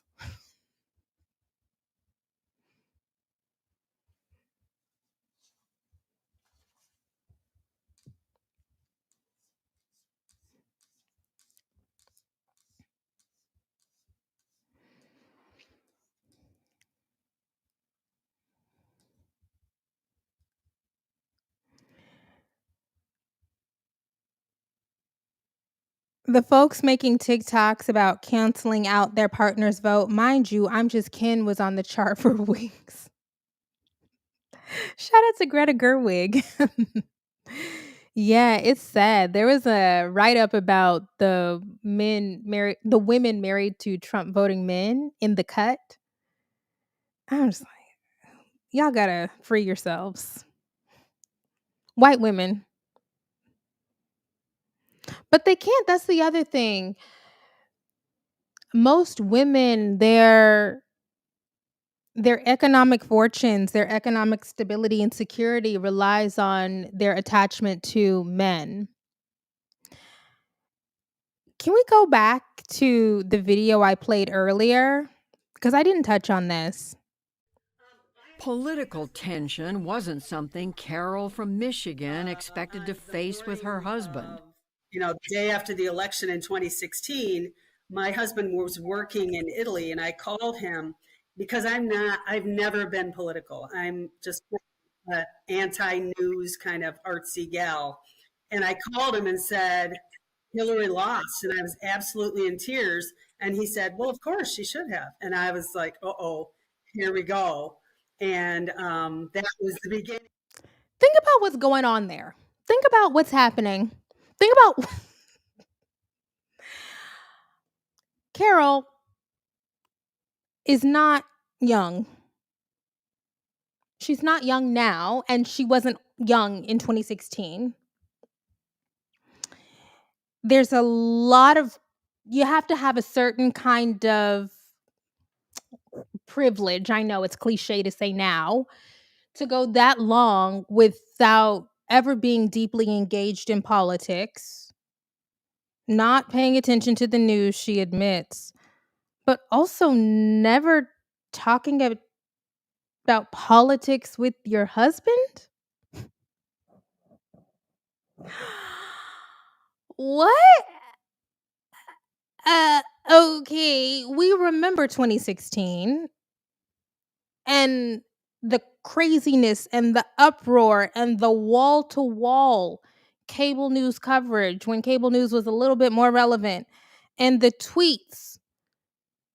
She went the entire campaign, no conversations with your husband. It's not until the day after the election that you realize your husband. What's going on, Carol?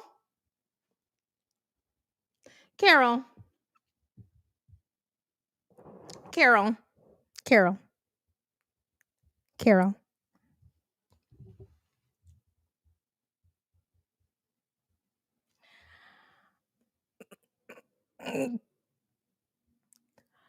Having your entire world and potentially your relationship shattered because you didn't recognize that your husband of probably decades had completely different politics than you?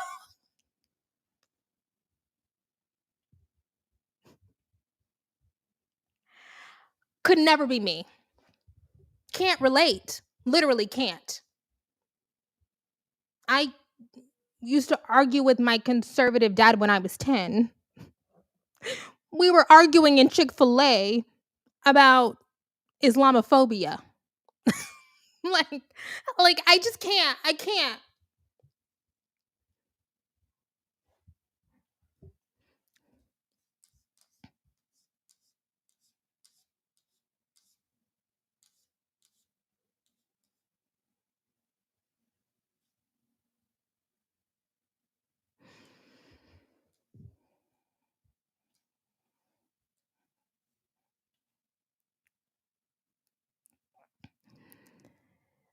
That's how you know they're not friends with their spouse.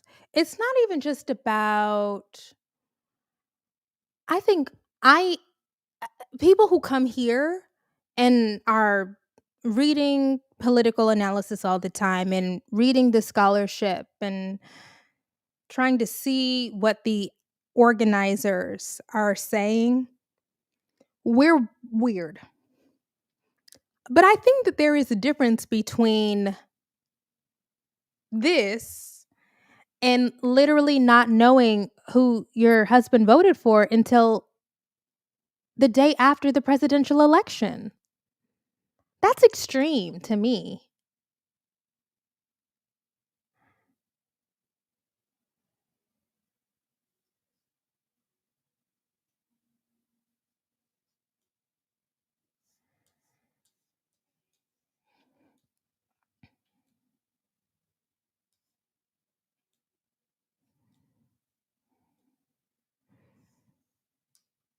How long has Chick-fil-A been around? Since the 50s. I believe Truett Cathy, because my sister went to Baylor.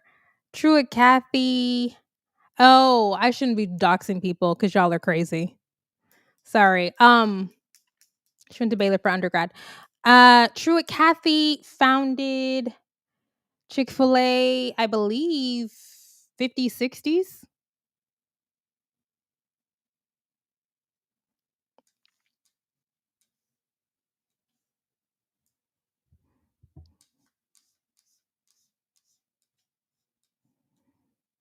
1946, somebody says in the chat.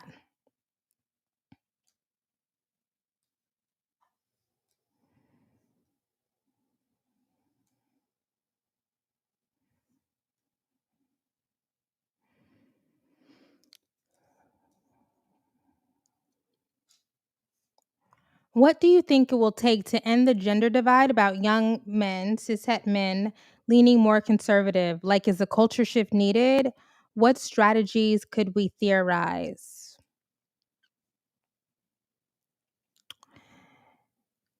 They need good jobs and they need communities. I believe that because of who are my go to people on this? A political scientist named John Della Volpe. We're going to go. Ooh, what's the name of the man who wrote Bowling Alone? Ooh, Robert Putnam. We're gonna go sociologist Robert Putnam. We're gonna go Richard Reeves, who's a researcher. Technically, he has a PhD in philosophy. These are all people I've heard talk about this. Young men have low self-esteem because they are aimless, they're directionless, they're broke, they're living with their parents, but they're also lonely. They don't have friends, they don't have girlfriends, they don't have community ties. When people feel like they have status, when they feel secure, they don't feel the need to externalize their insecurities, according to them.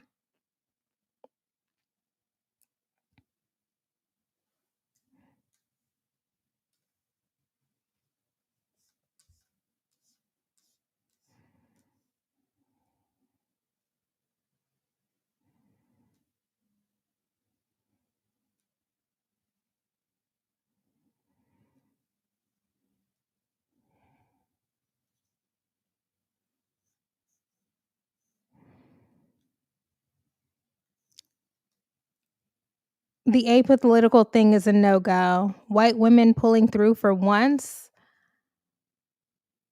Some white women. Some. Some. White women are really split. What we are seeing, okay. What we are seeing happen in the let me getting to test out all of my theories, okay, on y'all. In my analysis on y'all live. I have been saying for years, that the position that Black women have occupied and been in economically, professionally, educationally, politically was a canary. We're a canary in a coal mine. We are foretelling what was going to happen for all women. I've been saying this for years. Go back. I've been saying this.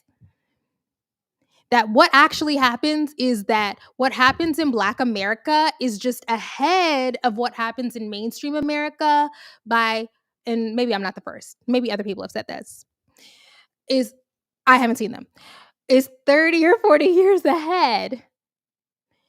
And there are real divisions between the best off and the worst off.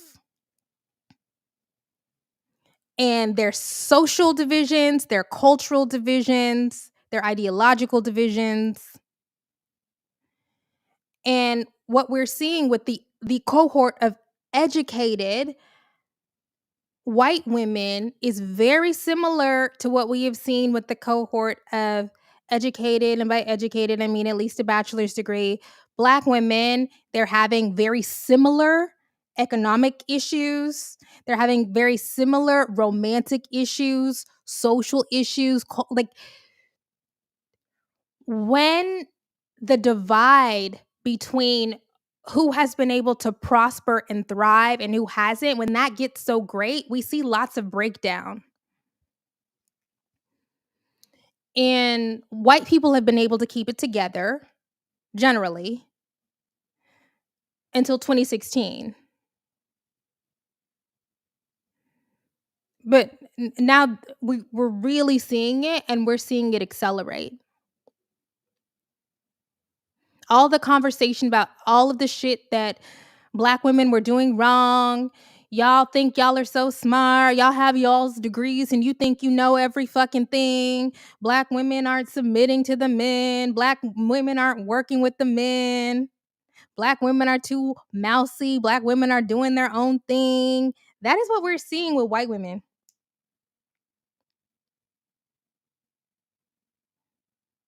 Of a certain class status, of a certain degree of educational attainment. Because it's actually not about, it's about the systems. It's about the larger structures. It's macro, not micro.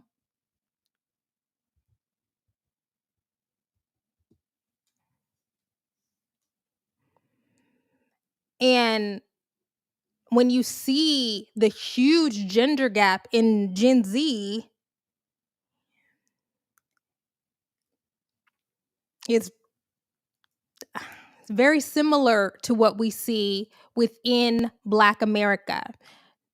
The big difference is in Black America, there's a political mix, but there's not generally a partisan mix. Like, despite the fact that intra-racially, the politics are way different between different factions and cohorts of Black America.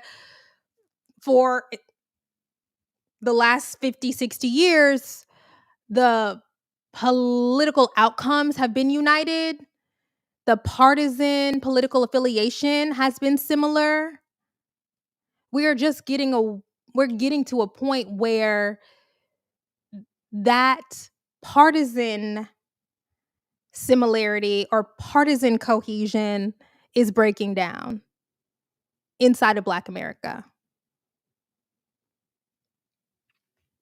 because one side of Black America just lives differently and wants different things from these other Black people. And now the significantly smaller cohort of Black people who want something different, who think differently about their political identity, they are breaking away, and they're breaking away very loudly. They will not shut the fuck up about it.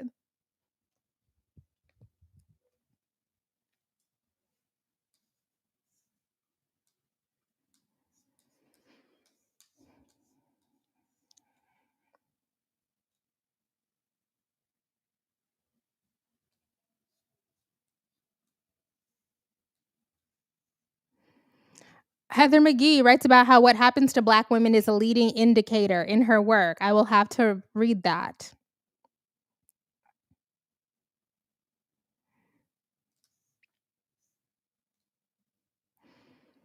Patriarchy is a big topic. As a married white woman, it's terrifying that women who can't tell their husband who they're voting for is a whole demographic. The way these men talk about their wives' vote sounds like a hostage situation. Yeah, well, that's patriarchy.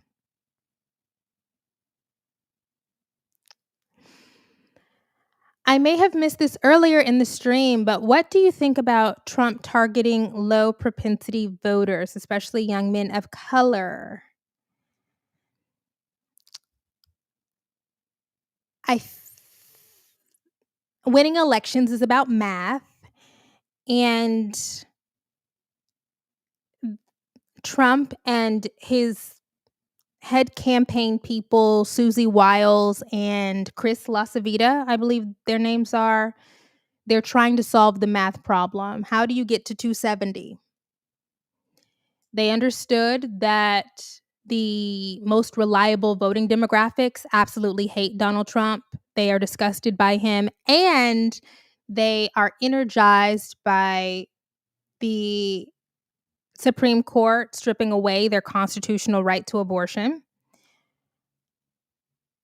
Consequently, they had to find different people to bring into their tent, into their electoral cohort.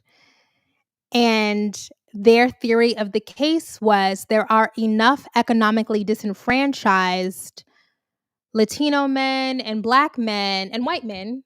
It's always been white men, but Latino men and Black men who are economically disenfranchised. They don't think about Black identity in the way that their elders did, and they're socially conservative. And the Trump campaign decided to target them, to pinpoint them. I understand why they did that. It makes sense. It it makes sense. We're not sure if it's going to be effective, but it does make sense. Something that I've certainly noticed, and I'm sorry, I'm sure the audio is messing up because I'm all over this freaking microphone, just a bobbling away on the freaking mic stand. Something I've definitely noticed and witnessed is when a certain segment of men, I won't name them. When a certain segment of men talks about their issues with the Democratic Party or the Biden administration or Harris, one of the first things they bring up, gay people, trans people. When Obama made that ridiculous unforced error, of course I agree with him, but just politically, maybe not the smartest thing. Some of the first pings or dings on Obama that I saw these men bring up was, fuck Obama. He didn't do anything for Black people. He only cared about gay people. Huh? If gay people is in the top 20 things that you bring up,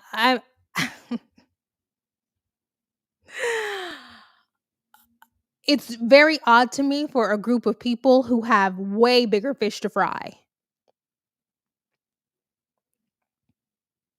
There's culture war shit, cultural grievance, angst, bigotry, what is called social conservatism, but whatever, dude.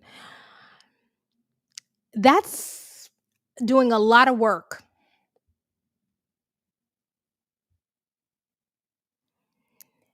I thought it was interesting.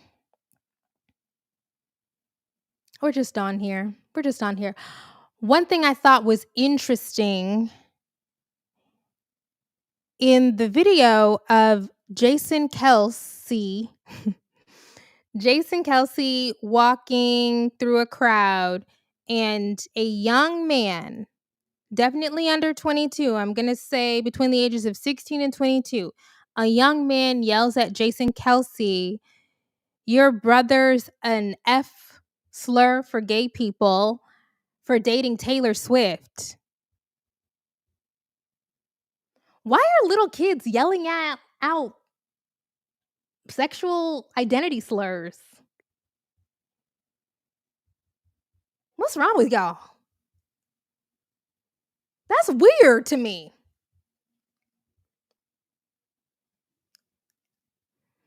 And then I was listening to the run up with Ested Herndon, a podcast I've cited many times. And he was talking to the bros at the University of Wisconsin. And a comment that stuck out to me was one of the Trump supporters, because we don't know if they're Trump voters. One of the Trump supporting young men said, and Tim Walz is obviously a homosexual. What? What's wrong with y'all?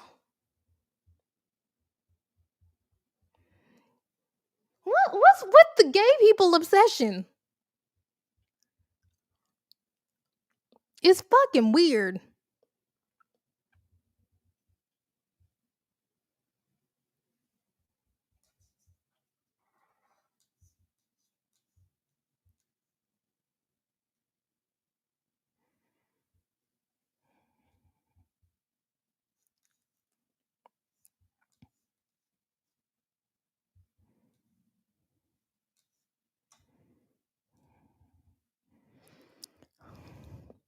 Listen, this weird incel red pill community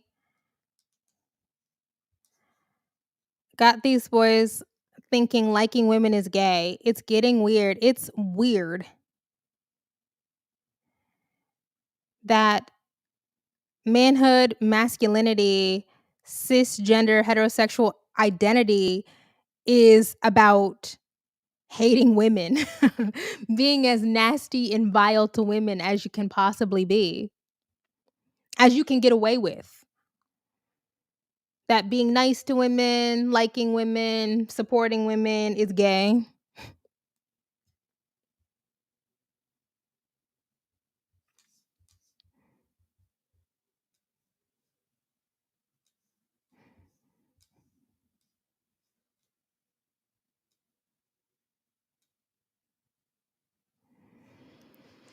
I'm not saying that homophobia is new. I'm saying I think it is weird that a central rallying point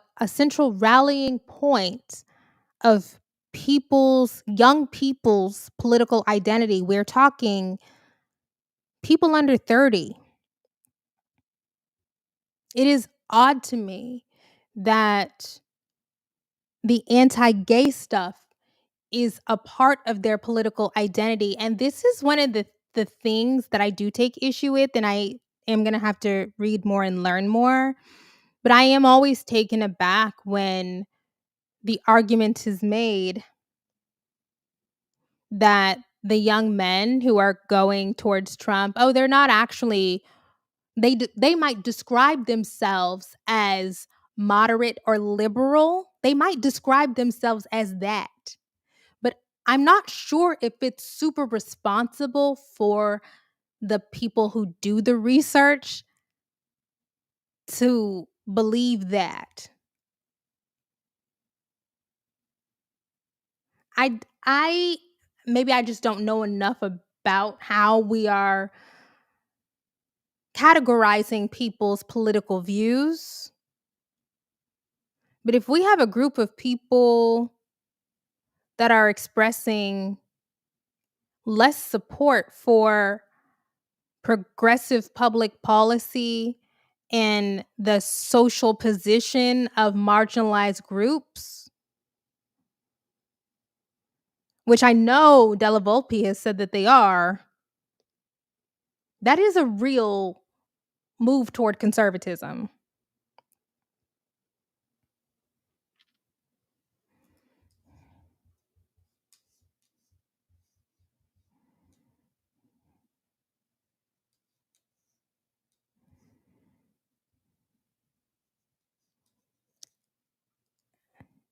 Young people getting comfortable being publicly homophobic, it is a shift. I don't know what to tell y'all. I'm not saying that it's never happened, but when the Gen Z girls hit me up, or whenever I've done a speaking gig at a university and I sit with the Gen Z girls and they tell me about the things that are said in class, the scientific racism, the stuff about IQ that's floated out, the stuff about inherent intellectual inferiority that's floated out, the stuff about being genetically more prone to violence that's floated out about minorities and Black people, the stuff about women being unqualified or inappropriately elevated to positions of power or prestige that's floated out. I do not remember sitting in class at Harvard and hearing that. I don't remember that.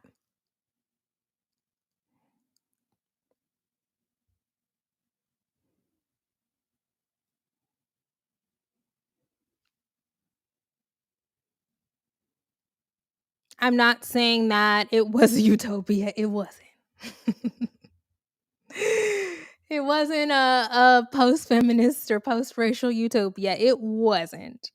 But I just do not have distinct memories of, because I took government classes, took a couple econ classes, took history classes, but obviously majored in African American studies. So there's a lot of Black people and Black professors.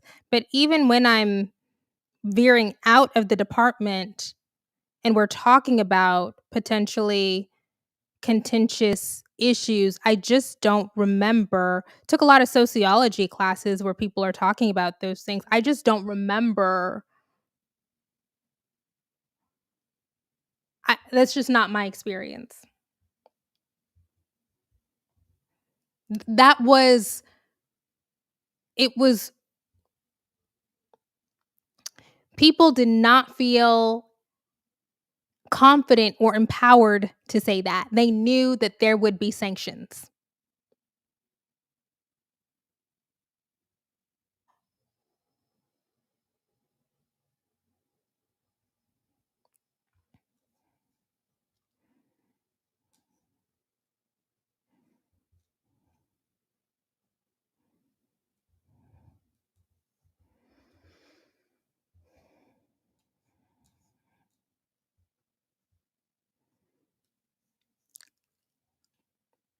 The libertarian minded, socially liberal, fiscally conservative men have gone down a far right pipeline thanks to incel dominant radicalizing spaces on the internet.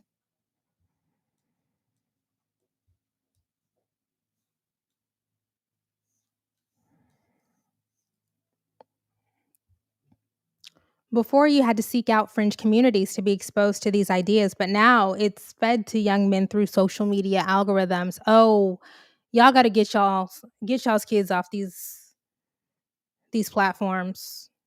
Oh, I have a whole rant about that too. Take away the phones, take away the tablets, get your kids off these platforms. Have y'all been keeping up with the TikTok stuff? We have now, with TikTok, with Instagram, with Facebook, lots of evidence, lots of documentation, numerous lawsuits that expose that these platforms understand that they are radicalizing children, hurting children, driving them towards suicide ideation, driving the girls towards cutting. It, it's they have. If I had a child, no phones, no phones, no screens. I mean, that's just it. And I think it's really sad that we have a generation of guinea pigs. These 18-year-olds and 20-year-olds and 22-year-olds, they were the guinea pigs. We did not know how badly algorithms were going to distort their brains, literally changing the structure of their brains, altering the way that the brains function. We didn't know. Couldn't have known. But now we know, and there's no turning back.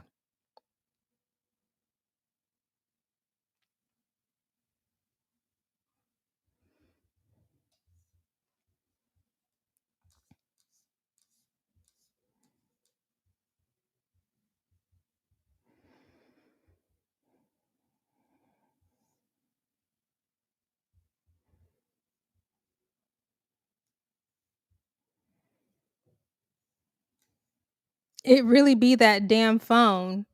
And I say this as a lover of technology from the time I was a little kid. I spent way too much time. I was on the computer so much. I had a computer in my room for maybe, how long did I have it? In 5th grade, I had a computer in my room for maybe a couple months. And then my mom said, no computer. It was maybe, or was it 8th grade? When did I get the computer in my room? I'm trying to think of which house I was in. Was it okay? Which house did I live in? No, it wasn't 8th grade because we were in a different house. Yeah, I had a computer in my room, 5th grade, 6th grade, one of those years for a couple months. And my mom said, no computer. And there wasn't even algorithms. I was just on the Yahoo homepage.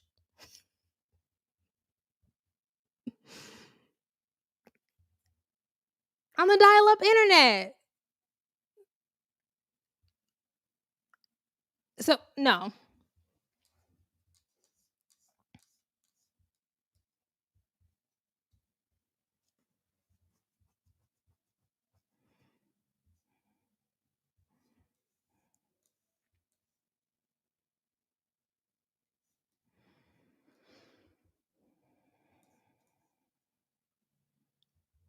This is not true. It's just not true. It's just not true.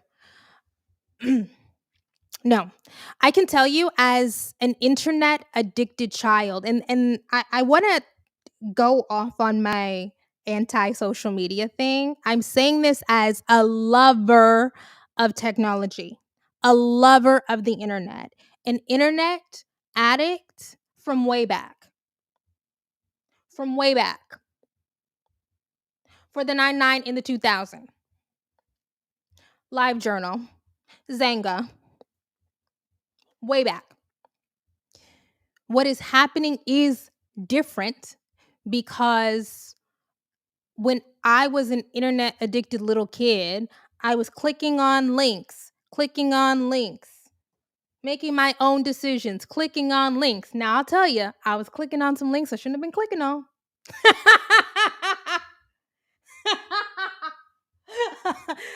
Now, wait a minute. I was in some chat room, shouldn't have been in. Um, but the difference is that now children are interacting with platforms that have algorithms that are tailored to guide them certain direction, that are tailored to spike their dopamine, that are tailored to give them the slot machine effect, to make it addictive and damaging. These are technologies that are crafted with the explicit intention to get people to form habits around consuming certain kinds of content. There is a big difference between little kid Kimberly going to the Yahoo homepage and clicking on links, clicking on links, clicking on links. There's a difference between going into the forums or whatever and having technologies with algorithms and systems developed by computer science PhDs, AI AI scientists that are generated to change people's behavior.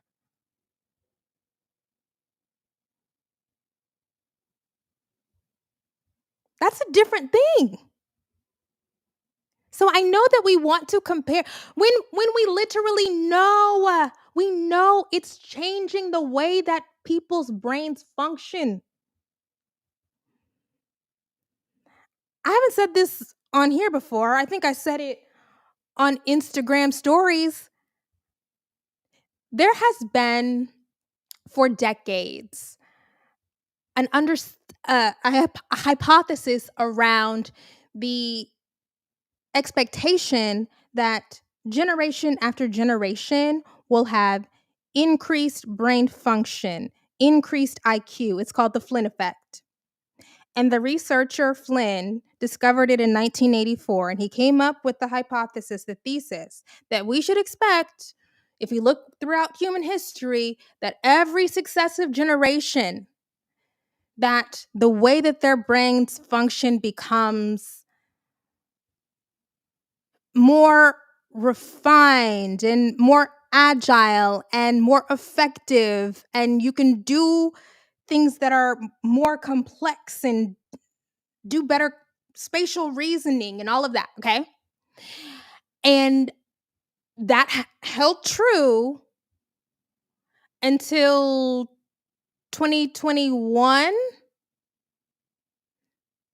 where when you assess the brain function of the youngest cohort of people in, I believe, 3 of the 4 domains of cognitive reasoning, the youngest cohort was not doing better than the older cohorts. That for the first time, we have a generation of people where the Flynn effect does not hold, where the youngest generations are not decisively and decidedly more intellectually capable than the oldest people. And that's just one area where that comes up, but there's lots of different neuropsychological stuff around this. Something is happening to children's brains. Now, it could be the phones, it could be them damn phones.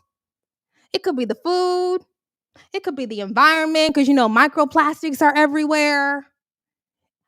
I'm not just saying it's just the phones, but I also think that if young people are exceptionally poisoned by foods, by the environmental contaminants, that also might make their brains exceptionally vulnerable to these fine-tuned, expertly crafted platforms that are designed to keep them consuming and get them into a habit. change their desires, change their behaviors.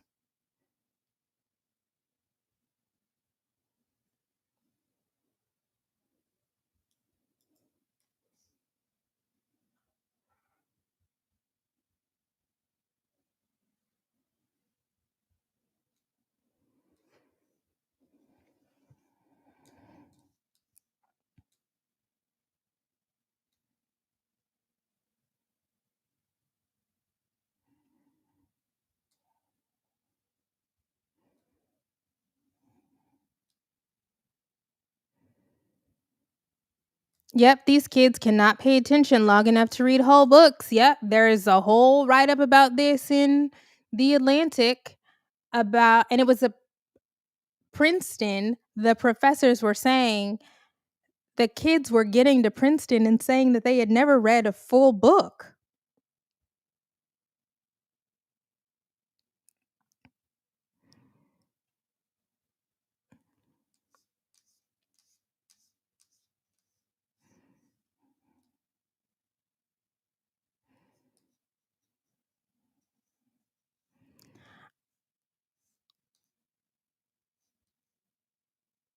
Now Facebook's feed is like only 10% friend posts. It's mostly clickbait. Oh, it was Columbia.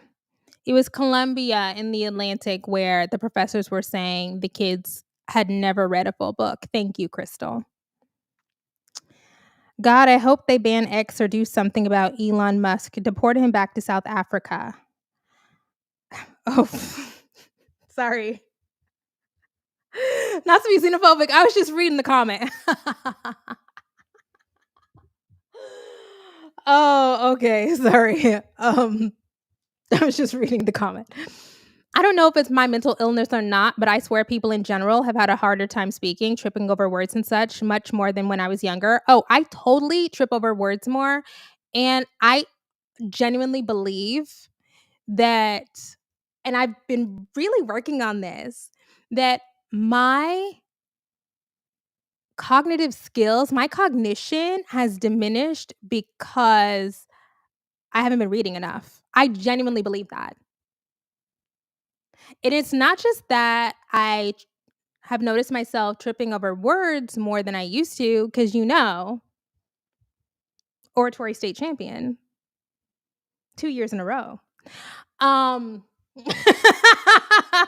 It's not just that I trip over words more, it's that even when I am writing things out, I misspell things. Since when do I not know how to spell? It's them damn phones. My ability to process information and write out information long term has been severely impacted by spending so much time only reading short form and expressing myself in short form. And autocorrect. I totally believe it's them damn phones.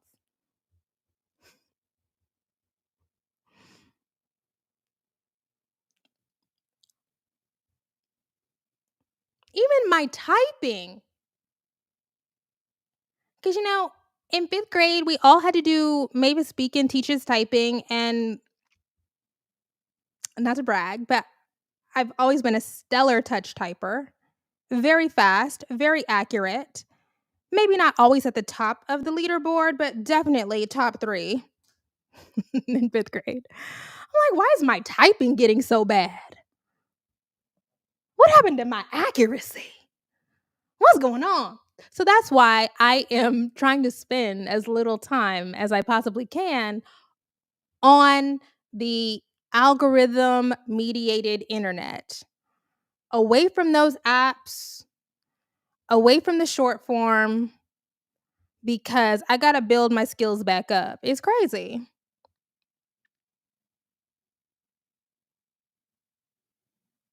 I really think a lot of these things are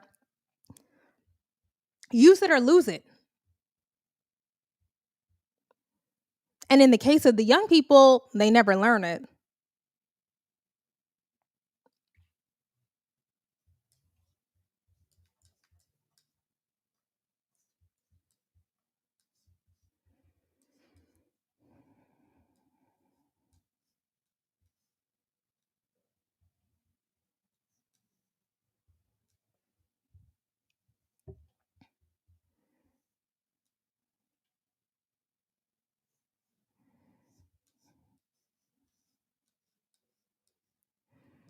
The feel of regression is depressing. Yeah, but I'm getting my skills back up.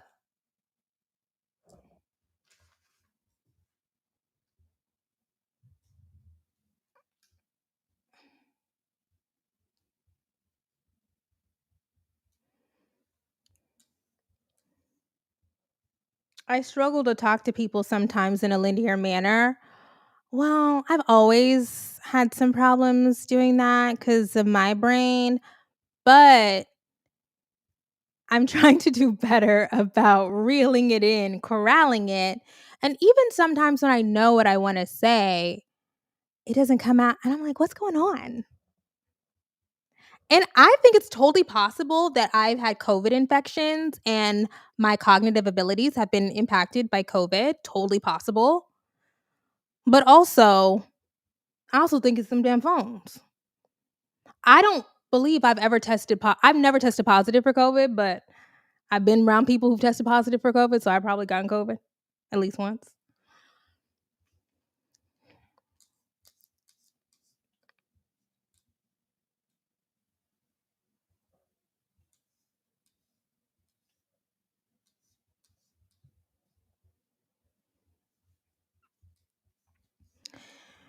When do you think our politics will swing back to the left?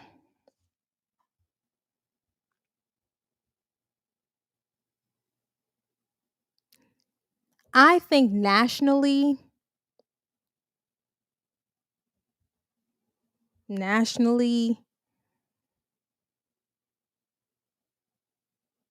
I don't it depends on what happens tomorrow. I can better answer that question based on what happens tomorrow and how people respond. I can tell you next week where the politics are going to go. I'm not sure.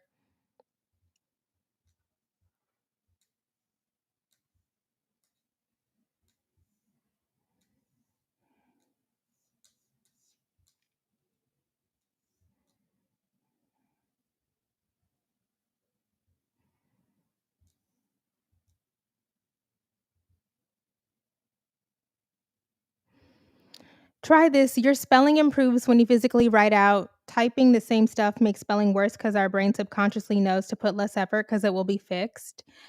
That makes sense. And that's why I've spent a lot of time handwriting things. The only thing I have handwritten hundreds of pages. The only thing is now there are hundreds of pages of handwritten notes in my home. And I'm like, what am I going to do with these notes? I spent a lot of time handwriting. That is true. And it does help and it makes me feel like I'm a smart person when I'm writing long form. But now I'm like, well, who gonna go back through these notes? ADHD Kim is like, uh I'm so low. I need a stool. What time is it? Oh, it's time to wrap it up.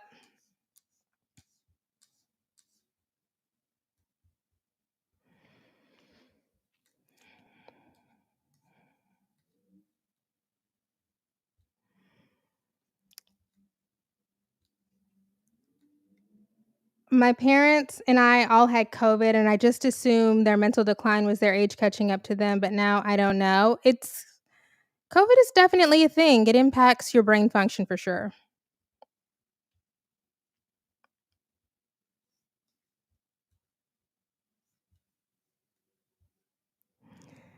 The rich ain't gonna let it get too left.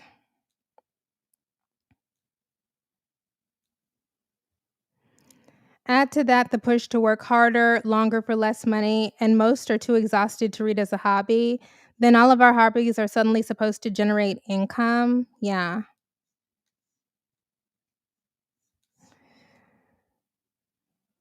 What's up with people's inability to even Google simple questions? Shalise, I'm obsessed with this topic. I could do a TED talk on this. We can end it here. There's many things that I'm concerned about for the future, but I am deeply concerned about what I perceive to be young people's inability to do complex, multi step thinking and synthesis of information. Synthesis meaning taking inputs from multiple sources, doing the analysis, and coming to a conclusion. I am worried about young people being too literal. I've said this before, but I really do worry about that. I worry being a strong reader is a key component of being able to interpret and analyze information. And if people aren't reading well and they're never learning how to read well, how can you really? You can't be media literate if you're not literate.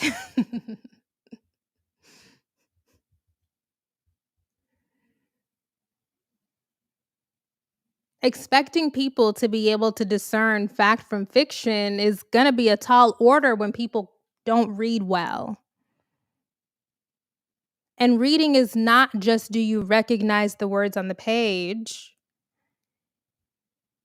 Can you critically analyze the information? Can you draw conclusions?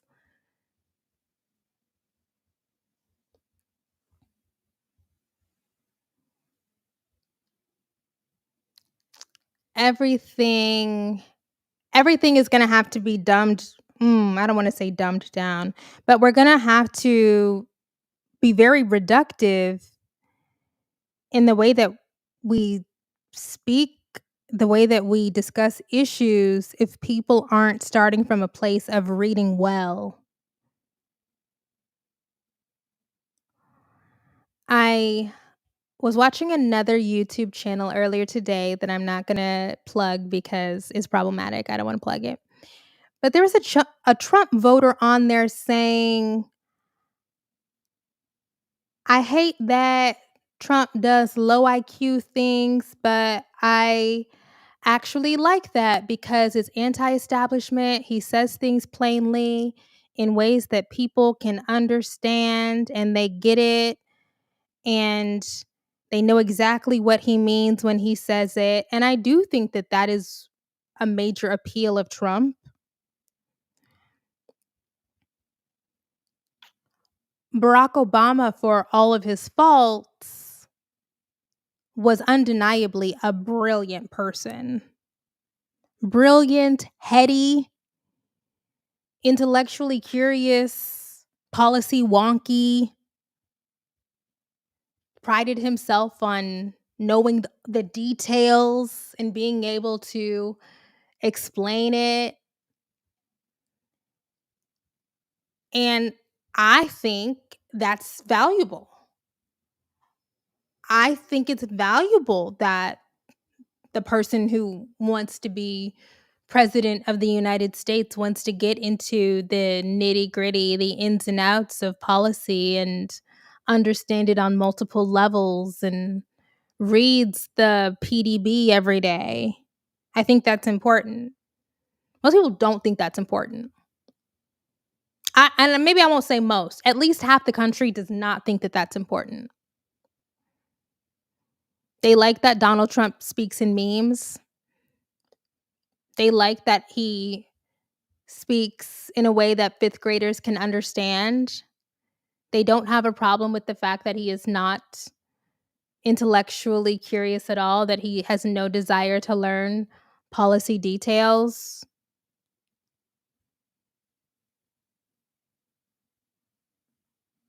Because they feel like the wonky, nerdy, curious people talk down to them. And maybe they do. I'm saying they. I'm not in it.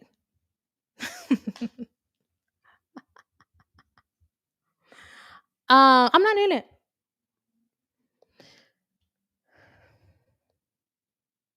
But there was a time. There was a time when you could recognize that somebody was smarter or more knowledgeable than you, and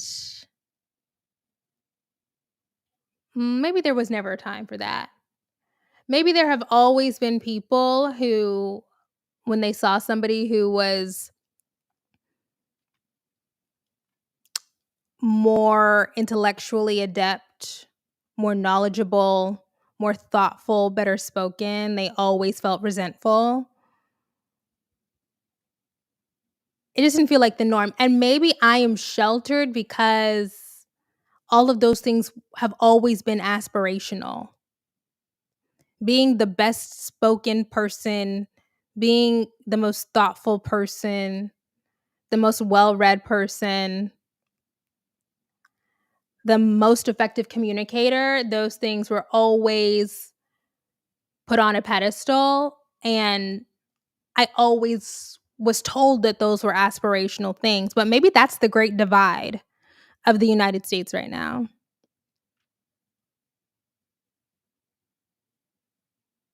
Maybe. I don't know.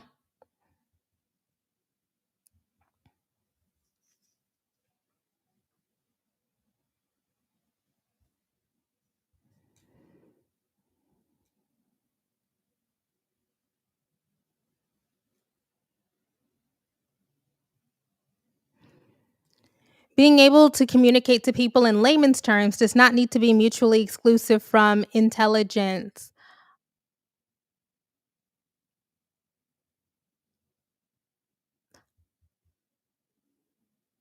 I'm not saying Obama is somebody who can't. I think Obama was incredibly effective at communicating to people in layman's terms. I think Obama is one of the most effective communicators of the modern era, but he was also very wonky and high minded, unabashedly, unapologetically. There are times where it is appropriate to be wonky and high minded and use I learned a new word yesterday reading the New Yorker, obscurantist. Never heard it. Shout out to Jay Caspian Kang. Never came across that word before in my life. There are times when it is appropriate to have expert policy conversations. As I have been trying to learn more about economics, I don't think every economic theory can be easily distilled down into memes. And that's okay. The expectation of that to me is not ideal. Not ideal.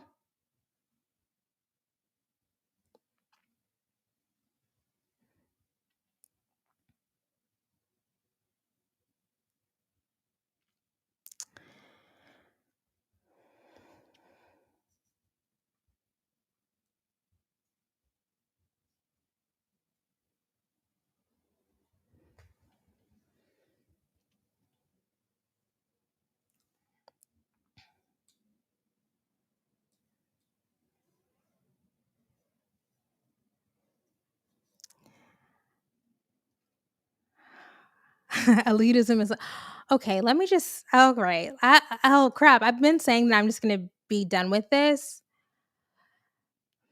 This is going to be. This is where we get into Kimberly the elitist, okay? Everybody is not equipped to be in every conversation.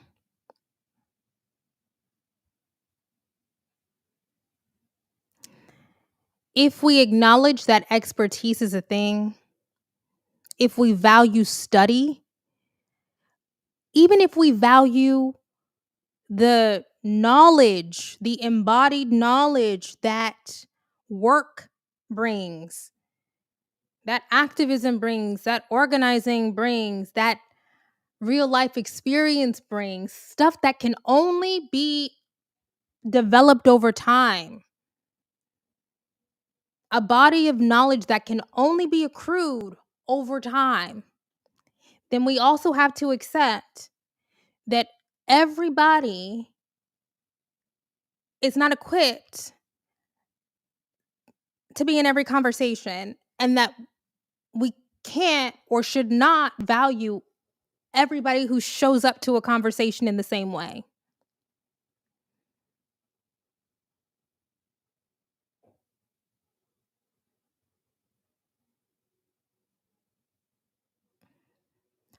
Is that elitism? I don't know. I don't know.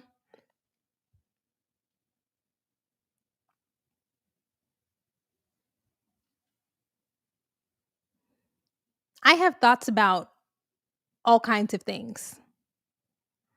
Because the best thing about this job is that I literally just read about things and learn about things all day, everything. I have so many thoughts. Just sprinkles of knowledge everywhere. I'm not an expert. Mm-mm. The things that I can really go deep with you on: gender, race. I can really go deep.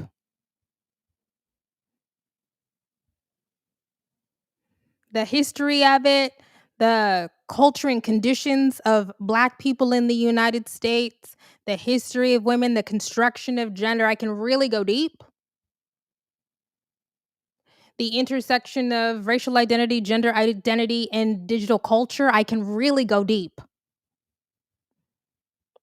off the top of my head, because I've immersed myself in that for, Jesus, it's been like 15 years now. That's my, okay? But there are lots of other things that I just have sprinkles of knowledge of. Just a little sprinkle. So I would never presume, if I entered a conversation about macroeconomic theory with an economist, I would never presume to know more. I can throw in my little sprinkle of knowledge and get the fuck out. That's not offensive to me. I'm not offended by that.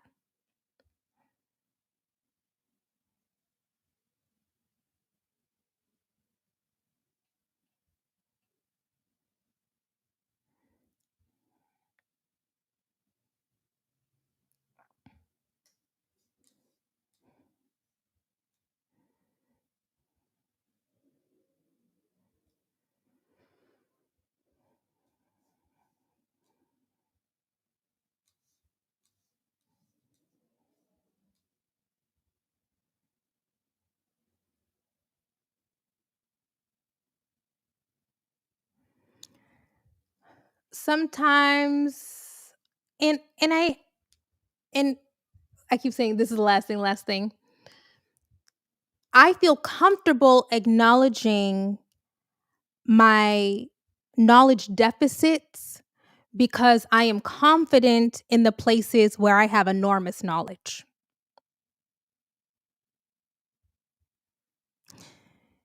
If I felt like there was no area where I could confidently say, I know this shit inside and out, I might be more hesitant or threatened by the assertion that there are conversations I just can't be in.